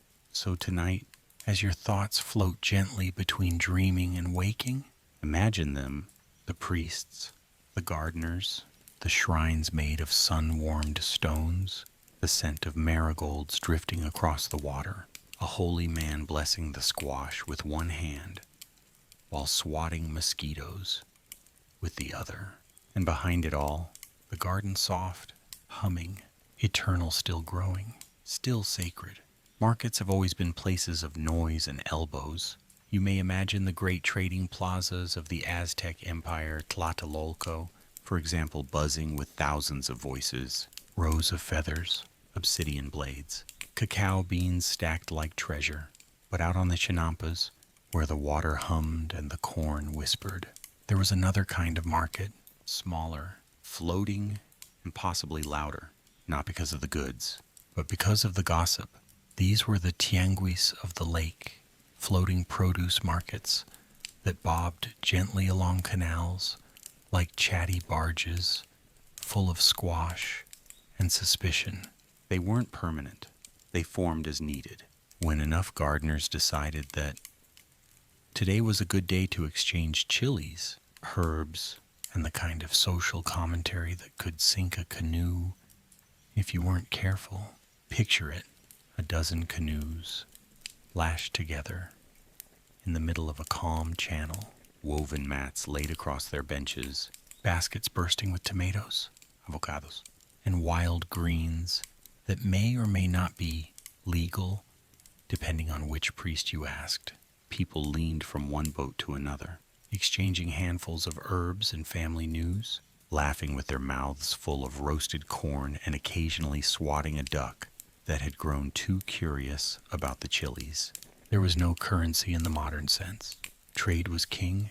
3 bundles of epizote for 2 clay jars of fermented cactus water, a basket of squash blossoms for a particularly fine fish, still flapping indignantly in a net. If your product was good, you traded well. If it was great, you also got a story told about you which might or might not be flattering. Some vendors developed reputations. Doña Tepin, for instance, whose onions were strong enough to make a man cry 4 boats away. Or the old twins Iztac and Mechanetzen, who insisted their beans sang better if you stored them next to marigolds, and who once tried to trade a single enormous chili for a live goat and a mildly used paddle. And, of course, there was the bard. He wasn't always there. Thank the gods. But when he was, you knew before you even saw him. He'd appear from the mist with his reed flute, his ridiculous feathered hat, and a grin that suggested he'd just insulted a fish and gotten away with it. He'd hop between boats, reciting couplets about cabbages and tragedies involving stolen melons. His most famous ballad, Ode to a Tomato, I loved. Too Soon was banned for its emotional excess and uncanny ability to make squash wilt. Eventually, someone would push him into the lake. It became tradition. He'd climb out, sputter something about misunderstood genius, and be back again next week with a new tune and slightly soggy trousers. But the heart of the market wasn't the spectacle, it was the women. Once again, the Chinampa grandmothers reigned supreme. They arranged their goods with the precision of generals, created invisible cues based on social debts and known flakiness, and haggled with a tone of voice that could curdle cheese. They traded produce, yes, but also information, who was marrying whom, which Chinampa had mysteriously begun growing white marigolds, who'd seen a ghost, who was a ghost, you never quite knew. Children darted between boats, offering tamales from tiny baskets or attempting to sell magical lake pebbles for a single avocado. Teens tried, and mostly failed, to flirt over piles of amaranth. One poor boy tripped into a canoe full of chilies, emerged red-eyed and weeping, and still managed to ask for the girl's name. She gave it, then laughed for 3 years. Historians still argue over whether these markets were official or simply tolerated. Some records suggest they were regulated by lakeside communities with appointed market overseers. Others think they were informal, emerging wherever and whenever the need for gossip, garlic, and mildly fermented drinks arose. One clay tablet simply states, "Fish today, bring onions, no singing." Beyond produce, these markets carried spirit, hand-carved tools, charms made of reed and shell, little figures crafted from dried maize, husks, some shaped like gods, others like your annoying cousin. You could also find healing herbs, dried mushrooms with reputations both medicinal and suspicious, and packets of something called plain millie, which was either sacred soil or yesterday's leftover stew, depending on who you asked. There were floating musicians, two aside from the bard, small bands of flutists, drummers, and that one guy with the oversized rattle who had never quite found the beat, but brought excellent tamales. They played while vendors sold and buyers browsed, turning the lake into a floating festival that smelled like chili, sweat, and memory. And there was always stew. Someone always had a pot bubbling on a stone base balanced precariously inside a canoe, with a helper bailing out water with a gourd ladle. It would smell incredible. You'd drift past, promise yourself you weren't hungry, and then spend your last 3 quail eggs trading for a bowl of something that might contain fish, maize, and a hint of divine inspiration, or at least salt. It is said that one stew ended a land dispute. 2 rival families, both claiming ownership of a particularly productive chinampa, arrived at the market to argue. The grandmother of one side offered stew to the other. The flavor was so rich, so complex, that the opposing uncle simply wept, muttered, "This tastes like forgiveness," and offered half the plot as tribute. No one could replicate that stew. She took the recipe with her. Literally, it was tucked into her belt when she was buried. So, tonight, as your breath slows and your mind begins to drift, picture that floating world, canoes linked like lily pads, laughter on the water, marigolds bobbing between baskets, a bard splashing somewhere in the distance, and the warm weight of a perfect tomato in your palm. Markets fade, stories linger, and somewhere out there, a stew still bubbles. Every culture has its stew, the warm, bubbling declaration that all the odd ends of life belong together in one pot. The Aztecs had many stews, but the ones that came from the chinampas were something else entirely. Floating garden feasts that tasted like weather, family, and at least one ingredient no one would ever admit was a mistake. Out on the islands, stews weren't just meals. They were events made slowly, stirred frequently, and always seasoned with conversation. They brought together whatever the chinampa had decided to give that day. Maybe squash, maybe beans, maybe a pepper so fiery it required its own apology ceremony. The ingredients varied, but the rules were the same. Cook it low, taste it often, and never question the shape of anything that floated to the top. These were stews that told stories, not just about food, but about rainfalls and gossip, about soil and memory, and occasionally about the time someone dropped a ceremonial spoon into the pot and declared it an offering to the stew gods. One stew in particular lives on in local legend, Tlatelolco's victory stew. The tale begins with a land dispute. 2 families, 1 plot, one especially stubborn goat who kept crossing between them, eating everyone's cilantro and then pretending it had amnesia. Tensions were high. Words were exchanged. There were threats involving compost sabotage and the strategic relocation of ducks. Then came the market day. Doña Xilonen, a grandmother with one good eye and a paddle that doubled as a storytelling aid, arrived at the floating market with a pot so large it had its own shadow. It was carried in a canoe by 2 nephews, who looked as though they were reconsidering everything about their life choices. The stew inside, thick, red, fragrant with chilies, squash blossoms, garlic, maize, and what she referred to only as the good root. No one dared ask further. She set up shop near the center of the market, ladled the stew into clay bowls, and began handing it out, not selling, giving, to both families, to the goat, to the bard, even to the priest, who had previously sworn off anything seasoned by lake fog. It was, by all accounts, transcendent. The chili to squash ratio was perfect. The herbs were balanced with a precision usually reserved for sacred calendars. The heat arrived late, politely, like a guest who lets you settle before offering existential challenges. It made people close their eyes.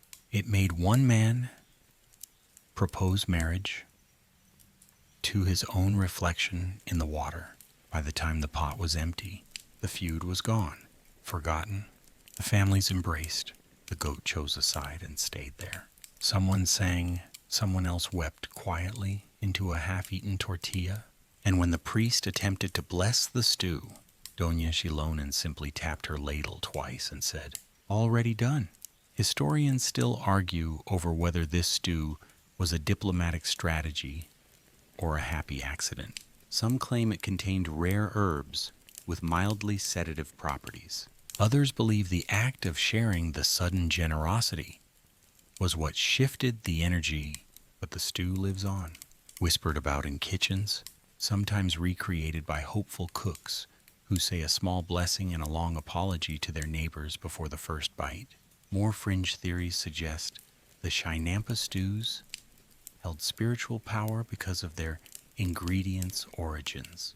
Vegetables grown in floating gardens were believed to absorb the lake's energy, calming, fluid, mysterious. A tomato from dry land was just a tomato, but a tomato from the chinampa, that was a whisper of mist and moonlight, ready to become legend once boiled. These stews weren't just daily fare. They marked occasions, the end of planting, the first harvest, a birth, a forgiveness, a particularly good compost pile. Recipes were never written down. They were told spoon in one hand, taste testers in a semicircle, all offering contradictory advice that somehow still led to something magical. One detail almost universally agreed upon. Chinampa stews were best eaten outside, on the boat, in the garden, on the banks of the channel, somewhere where the wind could carry the scent across the water and summon at least one curious duck, 2 hungry neighbors, and the faint memory of that one stew from that one market on that one foggy morning when everything tasted like warmth. Even the tools mattered. Wooden spoons that had been passed down through 3 generations and occasionally used as discipline devices. Clay pots blackened from years of cooking over open fire. Gourds polished smooth with love, time, and the oily wisdom of elder herbs. No stew was ever made in a hurry. No stew was ever truly made alone. And always the first ladleful was offered, not to a person, not to a god, but to the soil, a single scoop, poured gently at the edge of the chinampa, with a whispered thank you, and in some cases, a musical hiccup from the duck watching nearby.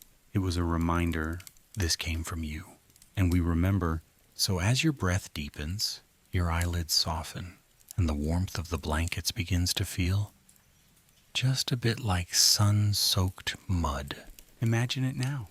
The bubbling pot, the curl of steam in morning air, the laughter of gardeners crouched around a fire, tasting, teasing, stirring, and the stew rich, red, ancient, carrying the flavor of peace across the water. For all their grace and order, the chinampas were not free from chaos. It had legs, it had scales, it had the occasional sarcastic ribbit.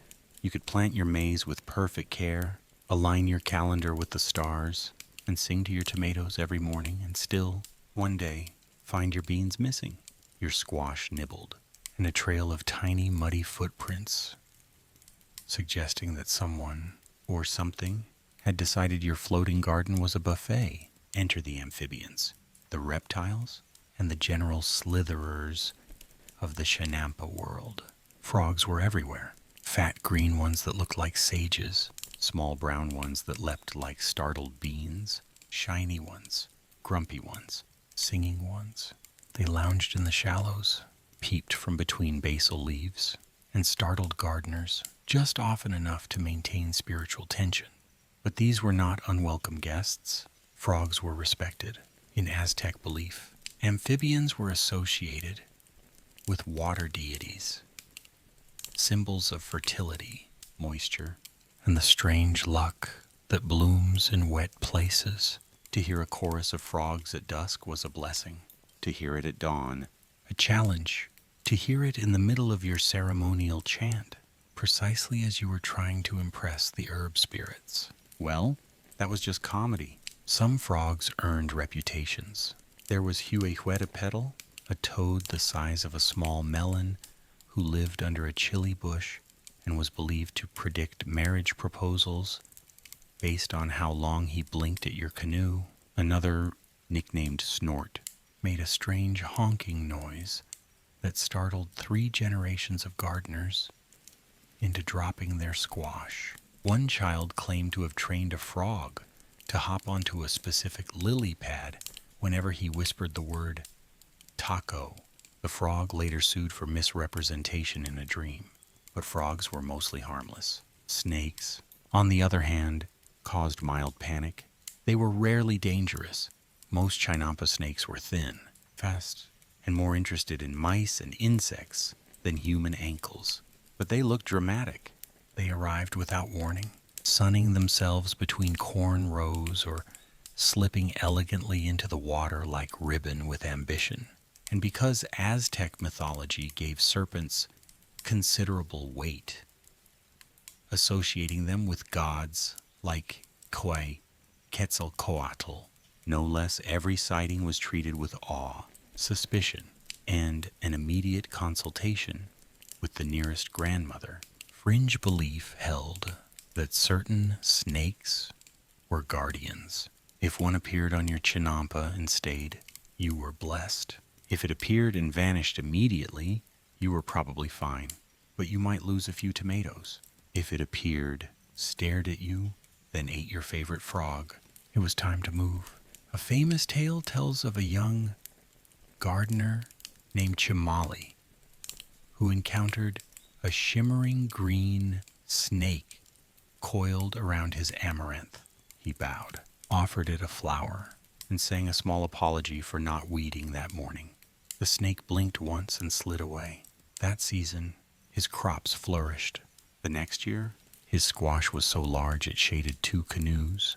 The snake was never seen again. Chimali named his stew pot after it.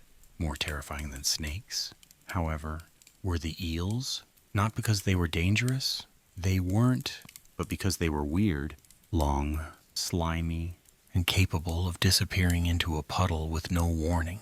They confused both ducks and humans. One eel, known only as the General, was said to lead a tiny army of fish who raided compost heaps. Another was rumored to glow faintly during thunderstorms. Though that may have been stew fumes, then there were the insects. Most were friends, pollinators, soil churners, tiny assistants in the grand cycle of growth. But there was one beetle so persistent, so dedicated to chewing the undersides of bean leaves, that several farmers formed a brief alliance to discourage it with garlic sprays, prayers, and increasingly passive-aggressive chanting. Still, the worst pest of all was the human assumption that these creatures didn't belong. Because they did. The chinampas were never sterile. They were not manicured parks. They were living things floating ecosystems, where every rustle and ripple played a role. The frogs kept mosquito populations down. The snakes kept the frogs humble. The ducks kept everyone on edge. And occasionally, a gardener would wake to find a perfect ring of lilies blooming around a plot where a turtle had been seen the day before. Historians still debate whether chinampa farmers actively encouraged wildlife or merely tolerated it? Evidence suggests a bit of both. Some gardeners planted extra flowers to draw hummingbirds. Others built small reed shelters for amphibians. A few even dug tiny trenches as frog slides. Though that may have been for entertainment, one surviving codex fragment reads simply, "If the snake eats the beetle, let it. If it eats the chili, pray." Sound advice. And there were the stories, so many stories, of the owl that visited only on harvest nights, of the lizard that lived in a stew pot and only emerged to sneeze, of the giant toad that danced during eclipses and once won a staring contest with a priest. But perhaps the strangest tale is that of the heroic axolotl. A salamander, yes, but not just any salamander. This one, known to the locals as Chalchiutlacuse whisper, was said to leap from chinampa to chinampa during flood season, warning gardeners of weak spots in their plots. It tapped with its tail. It hummed when near a failing willow root. One farmer swore it saved his entire maize crop. Another tried to train it. The axolotl vanished, then reappeared a week later, perched atop a perfectly ripe tomato, looking smug. No one knows where it came from. No one knows where it went. But every rainy season, someone claims to see it. Just a flicker of pink beneath the water, a ripple, a feeling that the garden is listening. So tonight, as your room grows quiet and your breath slows, imagine the chinampa after dark, frogs chirping, insects humming, a snake slipping silently between squash leaves, and somewhere beneath the surface a watchful axolotl gliding through silted dreams. The garden is alive, and it keeps its own kind of guard. The grandeur of Tenochtitlan, the capital of the Aztec Empire, was undeniable. Built atop Lake Texcoco, it shimmered with temples, causeways, markets larger than European cities, and a central plaza where thousands might gather to trade obsidian, feathers, and mildly cursed flutes. But behind its glittering front, behind the drums and dancers, behind the priests with their feathered headdresses and surprisingly stern corn policies, stood an army of quiet heroes, up to their ankles in mud. The chinampa farmers, you see, while nobles debated tax codes and high priests consulted calendars shaped like anxiety. It was the chinampas that kept the city fed. Tenochtitlan didn't just sit near the lake, it drank from it, ate from it, built upon it, and while the markets dazzled with goods from distant provinces, most of what ended up in the stew pot came from those humble floating plots. Just beyond the city's ceremonial elbow, rows upon rows of floating gardens lined the edges of the lake, each thick with maize, chilies, beans, tomatoes, squash, amaranth, and other green things that made the empire hum, along without collapsing into faint hunger fits.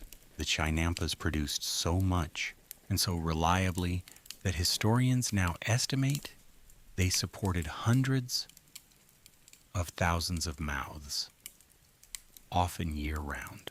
While upland farmers waited for the rains, the chinampa folks were already harvesting their second batch of smugly plump cucumbers. But they didn't get much credit.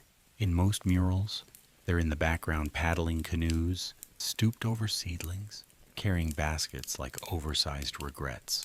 You'd think the capital's elite believed the maize teleported directly into their granaries. It did not. It came in bundles from the lake, often by canoe, often delivered by someone named Xochitl or Tlalocan, or that cousin who never buttons his tunic properly. One nobleman once attempted to visit the chinampas to see where his prized marigolds were grown. He made it 6 meters into the muck, lost a sandal, encountered a frog with challenging energy, and promptly declared that plants should be appreciated from a distance. The chinamperos chuckled for days, and yet, despite the lack of recognition, they persisted. Quietly, daily, they loaded their produce into small boats, flat-bottomed, carved from memory and sometimes cedar, and paddled through morning mist toward the city. Dozens of them, hundreds, an armada of vegetables, a squash navy. They'd arrived before the sun had stretched its golden elbows across the sky. The market docks bustled. Canoes bumped gently. Traders unloaded chilies still dew-kissed, tomatoes wrapped in maize leaves, herbs tied with reeds and faint blessings. And once emptied, they turned back toward the water, the soil, and the patient green things waiting to grow again. There were specialized deliveries, too. Some chinampas grew exclusively for the temples. Ritual flowers, rare herbs, maize with a color so deep it shimmered like a bruise in moonlight. These were handled with reverence, sometimes accompanied by prayers, and once even comically by a bard who tried to sing the entire harvest song from a canoe, only to be knocked into the canal by a passing duck with impeccable comic timing. Still, the city never fully understood. There's a story half legend, half bitter memory about a councilman who declared that if the chinampas ever failed, the empire would simply import more maize. Upon hearing this, one grandmother reportedly laughed so hard she dropped her paddle, turned her canoe in a perfect arc, and went straight home to write a song called Let Them Eat Rocks. Historians still argue whether the chinampas were formally managed by the state or allowed to operate under community agreements. The truth, as always, lies somewhere in the middle. Tribute was collected, quotas were assigned, but within the wetlands, local rules reigned supreme. Elders decided planting rotation. Families passed down plots like precious heirlooms. Arguments were settled not in courts, but over stew pots and firm glances. One fringe fact that rarely makes the textbooks. Some chinampas were shaped intentionally to spell out glyphs, visible only from above, likely offerings to the gods, or declarations of stubborn pride. One plot near the western canals was long rumored to form the word for abundance, or possibly no ducks. Scholars disagree. Even as Spanish conquistadors arrived steel glinting, eyes hungry, they marveled at the chinampas. They couldn't believe the productivity. One described it as a garden city, floating upon the lake. Another tried to grow turnips on a raft, failed spectacularly, and wrote bitterly about the native obsession with wet dirt. The chinampas didn't vanish overnight. Some were drained, others were converted, but many lingered, tended by descendants who remembered the way the soil used to hum when you stepped onto it barefoot at sunrise. A few still remain today. Stubborn little islands amid modern noise, growing herbs that no supermarket will ever quite understand. So, as your thoughts float lazily now, settling like silt in the quiet corners of your mind, picture this: the pre-dawn glow on Lake Xochimilco, hundreds of canoes pushing gently through the mist, each one filled with color, with food, with the memory of a hand that planted, harvested, shared. The city still sleeps, dreaming imperial dreams, but the gardens have already begun their day. And the stew, it's almost ready. Let us speak now of the fish, the little flickers of silver and fins that darted beneath the chinampas, unnoticed by many, deeply appreciated by ducks, and most importantly, generous contributors to one of the greatest unsung stories in ancient agriculture. Underwater manure. The Aztecs were practical folk. They may have built temples tall enough to kiss the stars and devised calendars that could outwit modern spreadsheets. But they also understood the quieter genius of things that squirm. In particular, they knew that what fish left behind, politely called nutrient deposits, was good for plants, really good. So began the beautifully fishy partnership between chinampas and aquaculture. You see, the canals that framed the floating gardens weren't just highways for canoes or decorative moats for bored herons. They were carefully maintained ecosystems teeming with life, frogs, snails, eels regrettably, and a variety of edible fish that, when kept happy, fed both stomachs and squash, tilapia, catfish, and the delightfully grumpy axolotl all thrived in these waters. And while the axolotl enjoyed a certain mythical status, see earlier chapter, heroic amphibians, the others served more practical purposes.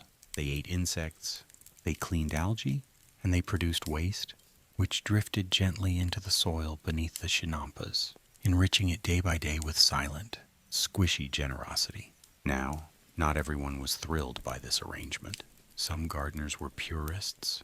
I trust mud, not fish, they'd say, while elbow deep in compost, and suspicious of anything with gills.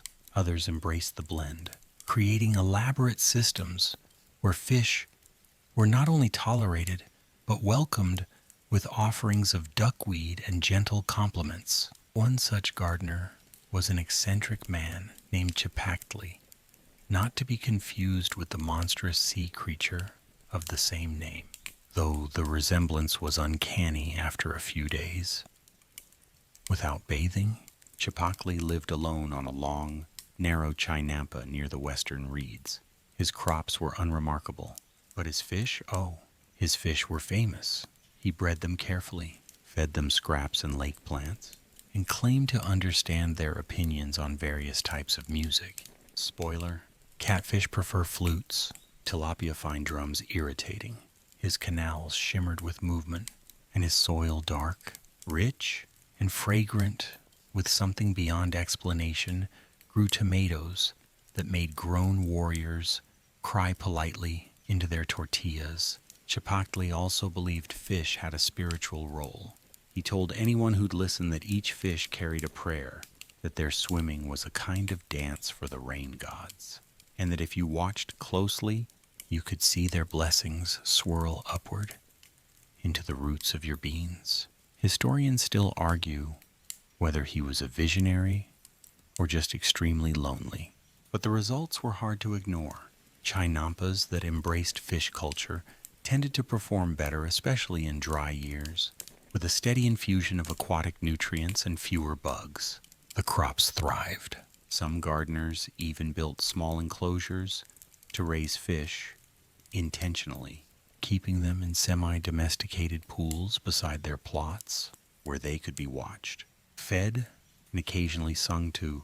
This practice, what we'd now call integrated aquaponics, was centuries ahead of its time.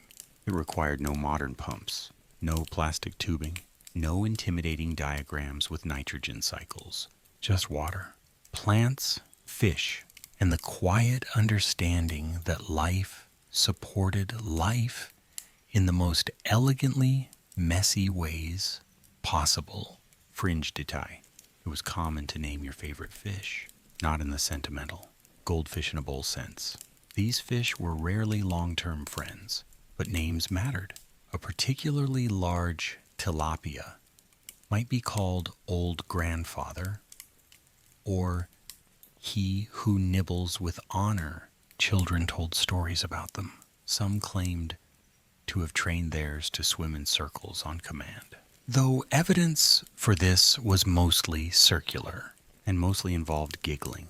Fish also made excellent barter. A good-sized catch, cleaned and wrapped in banana leaf, could fetch you herbs, flowers, or even a new paddle if the paddle wasn't too picky. During certain festivals, they were offered to the gods, grilled over reeds, or pickled with chilies, in a preparation so potent it once knocked out a minor poet for 3 hours. Of course, with fish came risk. Too many fish, and the water soured. Not enough, and the insects grew bold. Balance was everything. Gardeners learned to read the water, like others read the sky. A sheen of algae meant too much nitrogen. A lack of ripples, possibly a heron, possibly a bored cousin. One memorable year, the fish population dropped mysteriously. Crops suffered, the soil went sulky. People blamed everything, from spirits to a brief trend in eel-based stew.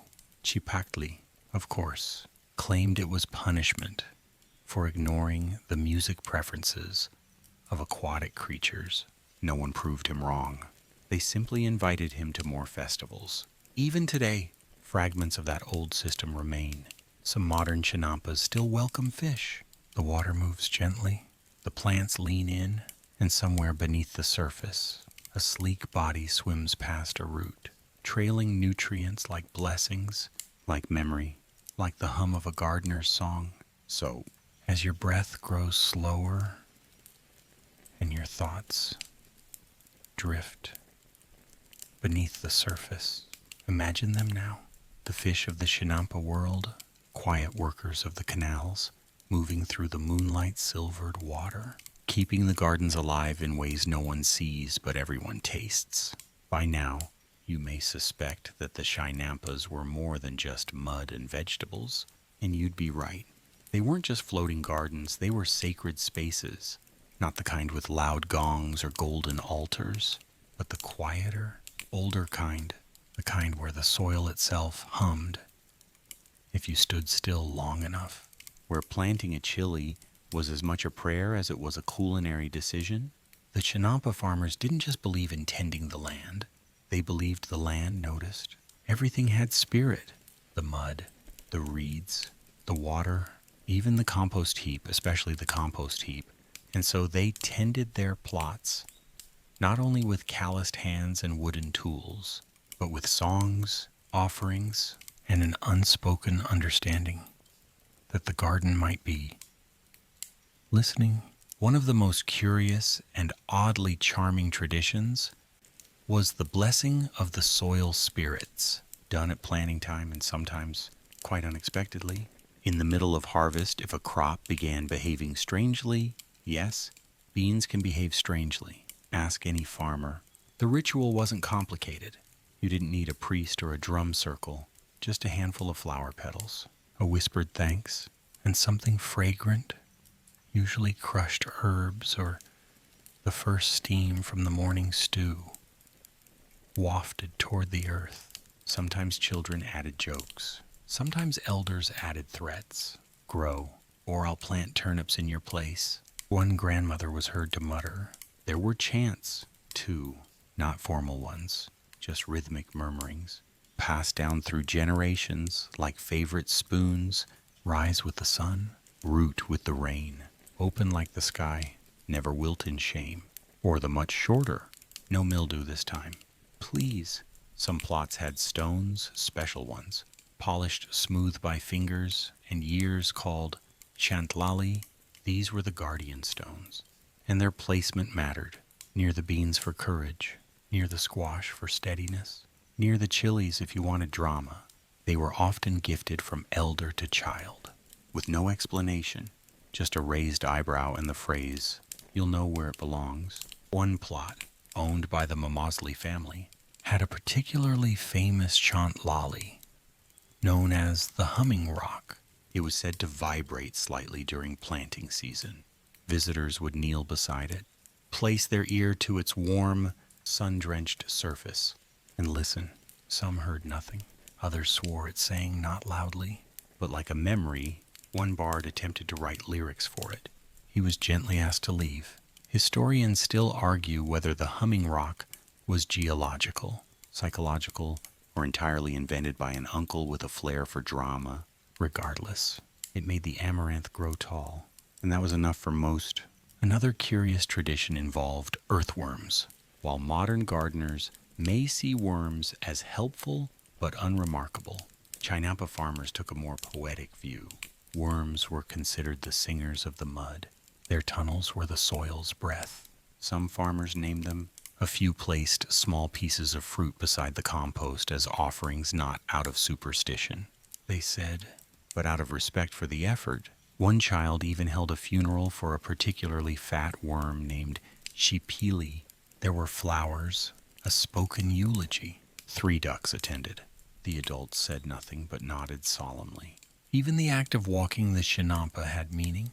The first step of the day was to be taken with the left foot, so the soul follows the sun, according to old sayings.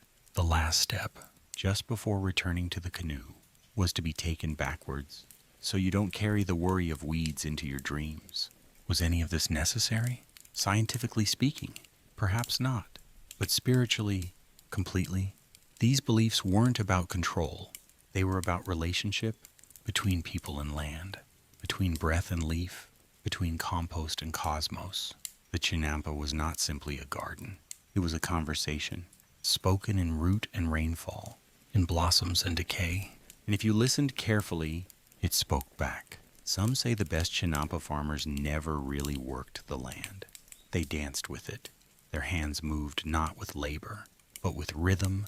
Their tools didn't scrape, they whispered. And when their plants grew, it wasn't just because of sunlight or fish poop fertilizer. It was because the land remembered being loved. Fringe detail. During the festival of Etzalcoatlisli, a ceremony dedicated to Tlaloc and the feeding of maize and beans, it was common for chinampa farmers to prepare a special dish using only what their plot had produced that season. This wasn't for show. It was an offering served back to the earth itself. A bowl of stew placed gently at the edge of the garden. No one touched it, but the next morning it was always changed, licked by ducks, maybe, or nudged by frogs, or simply a little emptier, a little warmer, like the earth had taken a bite. One gardener, Doña Malinal, once claimed her plot refused to grow mint for 3 years because she forgot this offering. When she remembered, she added extra garlic and apology. The mint came back in terrifying abundance. So tonight, as your room darkens and the night air settles soft around your ears, picture this: a quiet garden, afloat beneath the stars. A farmer kneels by a row of marigolds, pressing her hand to the soil, whispering something only the worms understand. A stone hums faintly nearby, the willow trees sigh, and beneath it all, the land listens still, gentle, ancient. And your dreams, like roots, begin to stretch. Every landscape worth loving is a little bit haunted. Not the thunder and skeleton sort of haunted. Mind you, no headless horsemen or blood-chilling wails echoing through the maze. The chinampas had subtler spirits, quieter, muddier, and sometimes just tipsy enough to knock over your shovel when you weren't looking. Yes, the lake had its ghosts.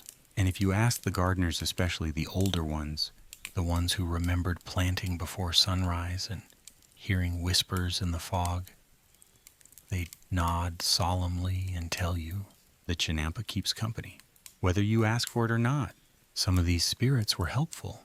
A cold breeze that came just when the stew was about to burn, a faint glow in the night water that guided a lost canoe, the mysterious reappearance of a gourd you could have sworn the duck made off with. Last week, borrowed, said the old women, borrowed by the lake. Others were trickier. There was, for instance, the tail of the canoe that never quite tipped, just threatened to, always near the same stretch of water, under the leaning willow, known as Latia regagnona. Roughly, the ant who scolds. Gardeners would paddle past, confident in their balance, only to feel the canoe lurch ever so slightly, not enough to capsize, but enough to make you clutch your tomatoes and rethink your life choices. It was said that if you muttered a sincere apology to the willow, the canoe would calm. One man tried to bribe the spirit with squash. It worked for a week. Then the ducks found the stash and staged what historians now refer to as the Marigold Uprising. Another famous chinampa phantom was El Raydor, or the Laugher. No one ever saw him, but they heard him. Soft chuckles in the early morning mist, giggling behind the corn. A snort of laughter just as your canoe scraped embarrassingly against a pole. The sound was never cruel, just deeply amused, as though the lake itself was watching your clumsy attempt to carry 4 baskets and a stubborn duck without slipping into the compost pile. Historians still argue whether El Raydor was based on real oral traditions or simply invented by a bard who needed an excuse for why he lost 3 crates of amaranth during a flirtation gone wrong. But the name appears on more than one scroll, and his laugh has reportedly been heard as recently as last Thursday, shortly after someone fell into their own stew pot. Then there were the lost chinampas. Every few decades, according to whispered accounts, a chinampa would vanish, not sink, not drift away, just disappear. A plot once brimming with beans and marigolds would become open water overnight, as though the lake had swallowed it for reasons of its own. The people who farmed these plots returned to find only ripples and silence. Taken by the water, they'd say, because someone forgot to thank the mud. Naturally, replacement plots were built. Life carried on. But the vanished chinampas were never truly forgotten. On misty mornings, some swore they saw rows of ghostly maize drifting just beneath the surface, untouchable, green, gently swaying. Canoes would slow near those spots. Oars would be drawn in. And the gardeners, for once, would speak softly. One gardener named Lull, famous for his sense of humor and terrifying chilies, claimed he once woke before dawn to see a woman walking through the fog on a chinampa, no longer there. She walked slowly, basket on her head, trailing blossoms behind her. He tried to call out. She vanished. The next day, his mint grew 3 times taller. Another man swore. His grandmother's voice called to him from the water 10 years after her passing. He dropped a flower into the lake. It floated, spun, and then sank as if tugged. He went home, said nothing, and built a new compost pile in her honor. His squash have never been the same. A favorite among children was the tale of La Señora de los Canelones, the Lady of the Cannelloni. The name was not accurate. She had nothing to do with pasta, but she was said to wander the chinampas at dusk, trailing a scent of cloves and damp herbs. If you were quiet, she'd give you a blessing. If you were loud, she'd rearrange your corn rows and leave all your tomatoes upside down. No one quite believed it, but no one planted noisy cousins near dusk either. Fringe detail. Some chinampa farmers hung little mirrors in their canoes. Not for vanity, though.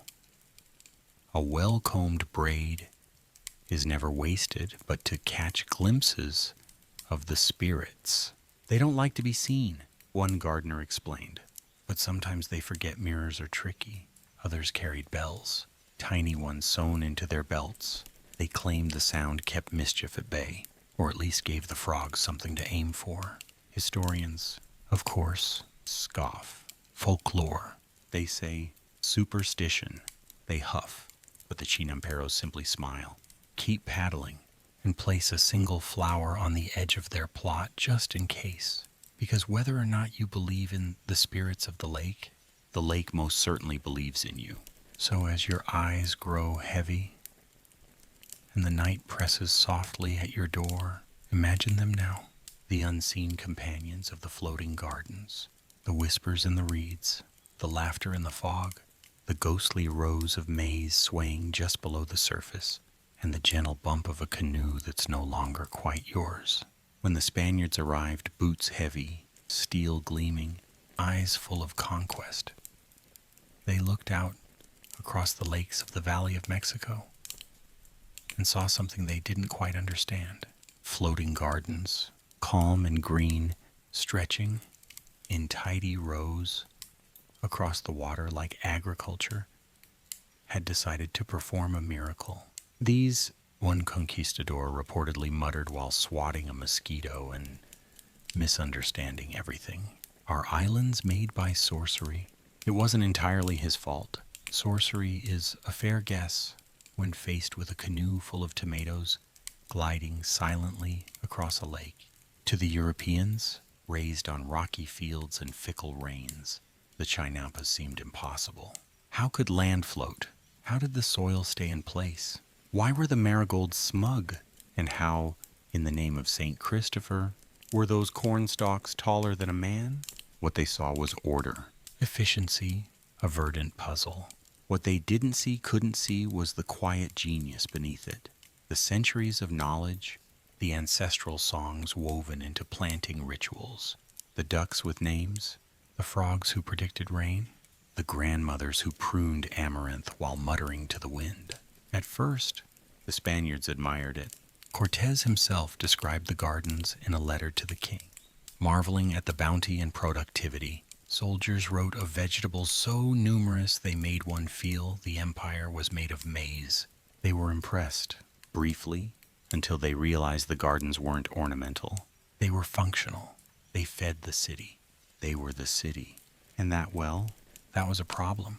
You see, conquering a people is messy, but conquering a people whose entire food system floats, regenerates, and politely ignores the need for plowed fields, that's awkward. The chinampas were hard to control. They didn't belong to individual nobles in neat parcels. They were community-driven, family-maintained, and rooted in a kind of sacred practicality that didn't translate well to colonial bureaucracy. So the misunderstanding began. First came the surveys. Spanish officials tried to map the chinampas like land drawing lines where there were none, assigning ownership based on paperwork rather than inheritance or memory. A chinampa that had belonged to one family for 10 generations was suddenly handed to a man named Pedro, who thought composting was a form of witchcraft. Then came the taxes, and nothing kills a floating garden soul quite like paperwork. But the chinampas persisted, quietly, as always. Farmers kept farming, canoes kept gliding, people nodded, paid their taxes, and then returned to doing things the way their grandparents had taught them. It was, in a way, a soft rebellion, mud-based, herb-scented, and entirely unnoticed by most colonial governors. Fringe stories suggest that some Spaniards tried to replicate the system. A friar named Diego attempted to build a chinampa using wooden barrels and an ambitious amount of rope. It sank. Twice, he blamed the devil. Another, slightly more pragmatic soldier hired a local gardener to teach him. He lasted 3 weeks, then left to sell onions in the city, muted, humbled, and forever haunted by the sound of compost bubbling softly at dawn. Over time, things changed. Some chinampas were drained, paved, or repurposed. The grand networks of canals that once stretched across the lake began to shrink. Roads replaced water. Markets moved to dry land. And yet, some floating gardens remained, because not everything yields to empire. Even now, centuries later, on the southern edges of Mexico City, if you go early before the noise of traffic and Wi-Fi signals and ill-advised breakfast tacos, there are still chinampas, real ones, living ones, with squash vines curling up makeshift trellises and chili plants whispering secrets to the wind. You'll see gardeners in small boats pushing through mist, baskets balanced on knees, faces wrapped in shawls, not for fashion, but for tradition and warmth. One modern gardener, Don Cristobal, was once asked why he still farmed this way. He shrugged, pointed at the soil, and said, because it listens. Then he plucked a tomato, handed it over, and added, and because these still taste like when the lake could see the stars. Historians still debate whether the chinampas survived colonialism. Some say they were preserved. Others argue they were slowly dismantled, assimilated into systems that never quite understood them. But the truth is simpler, older. The chinampas were never just about food. They were about rhythm, about relationship, about the soft stubbornness of plants that float, and people who refuse to forget how to speak to them. So tonight, as your breath slows and the dream thoughts drift in, imagine it, the lake at twilight, the sky turning purple and gold, a single canoe cutting through the mirror of the water. In it sits a gardener not ancient, not modern, just someone in between, humming a song their grandmother taught them. Behind them, a trail of ripples. Ahead, a chinampa still waiting. And still, after all this time, the mud breathes. Out past the city lights and traffic hum, out beyond the tourist gondolas with their painted names and portable speakers, there are still a few floating gardens that have somehow quietly, impossibly endured. A little weedy around the edges, a little crooked in the corners, but alive, rooted, humming with the same slow heartbeat that kept an empire standing. The modern chinampa doesn't announce itself. It doesn't hold up a sign that says ancient wonder, right this way. No, it leans gently into the morning mist, willow branches brushing the water, ducks gossiping in the background, and somewhere a farmer stooped over her basil like nothing has changed. Because in some ways, it hasn't. There's still mud underfoot, dark and rich and faintly conspiratorial. There are still frogs under the amaranth, pretending they've never seen you before. There are still chilies that grow with too much attitude, and tomatoes that ripen the moment you turn your back. And yes, the same quiet miracle, a field that floats, drinks from the lake, and feeds its people without fuss. One plot small, almost hidden, is tended by a man who never gives his name. Locals just call him El que canta las lechugas, the one who sings to the lettuces. He's there every morning, rain or shine, humming something wordless and old. His lettuce is flawless, crisp, green, undisturbed by pests or doubt. He claims it's because he never talks while planting only sings. Words confuse the roots, he says. Another plot. Owned by a mother and her teenage daughter. Grows only flowers, not for profit, not for offerings. Just because the daughter says the chinampa looks happier with them. When asked if she believed the garden had feelings, she shrugged and said, I don't know, but it always smells better after we talk to it. These are not farmers out of legend. No priests, no warriors. Just people standing on woven mud, bending into the wind. Whispering things their ancestors would probably recognize, even if they've never seen a cell phone, a fringe tale modern, yet eerily familiar, tells of a canoe that appears just before sunrise, gliding across the lake with no one paddling. It stops near the oldest chinampas, waits, then vanishes. No one's sure if it's a ghost, a trick of fog, or a gardener who prefers dramatic entrances. But the plots it visits, they always bloom better the next day. And so the stories continue. The lake still watches. The roots still remember. And the mud still holds everything together. Even when no one's looking. Chinampa life is not about grandeur. It's about rhythm. You wake. You paddle. You plant. You sing to your mint and scold your chilies. You notice the clouds. You notice the soil. You eat what grows. And what grows tastes like time. Modern life, of course, is less forgiving. Many chinampas have disappeared, buried beneath concrete or forgotten, beneath phone signals. But the ones that remain, they remain fiercely. They are tended by hands that have held smartphones. Yes, but also seeds and spoons and silence. One can argue about the future of such places. Will they last another 100 years? Another 50? No one knows. But while they're here, they are fully, quietly, floating. And if you listen, truly listen, you can still hear it. The soft splash of a paddle, the low laugh of a gardener spotting her first blossom, the rustle of a willow leaf that has seen more sunrises than will ever count, and the breath of the mud still rising.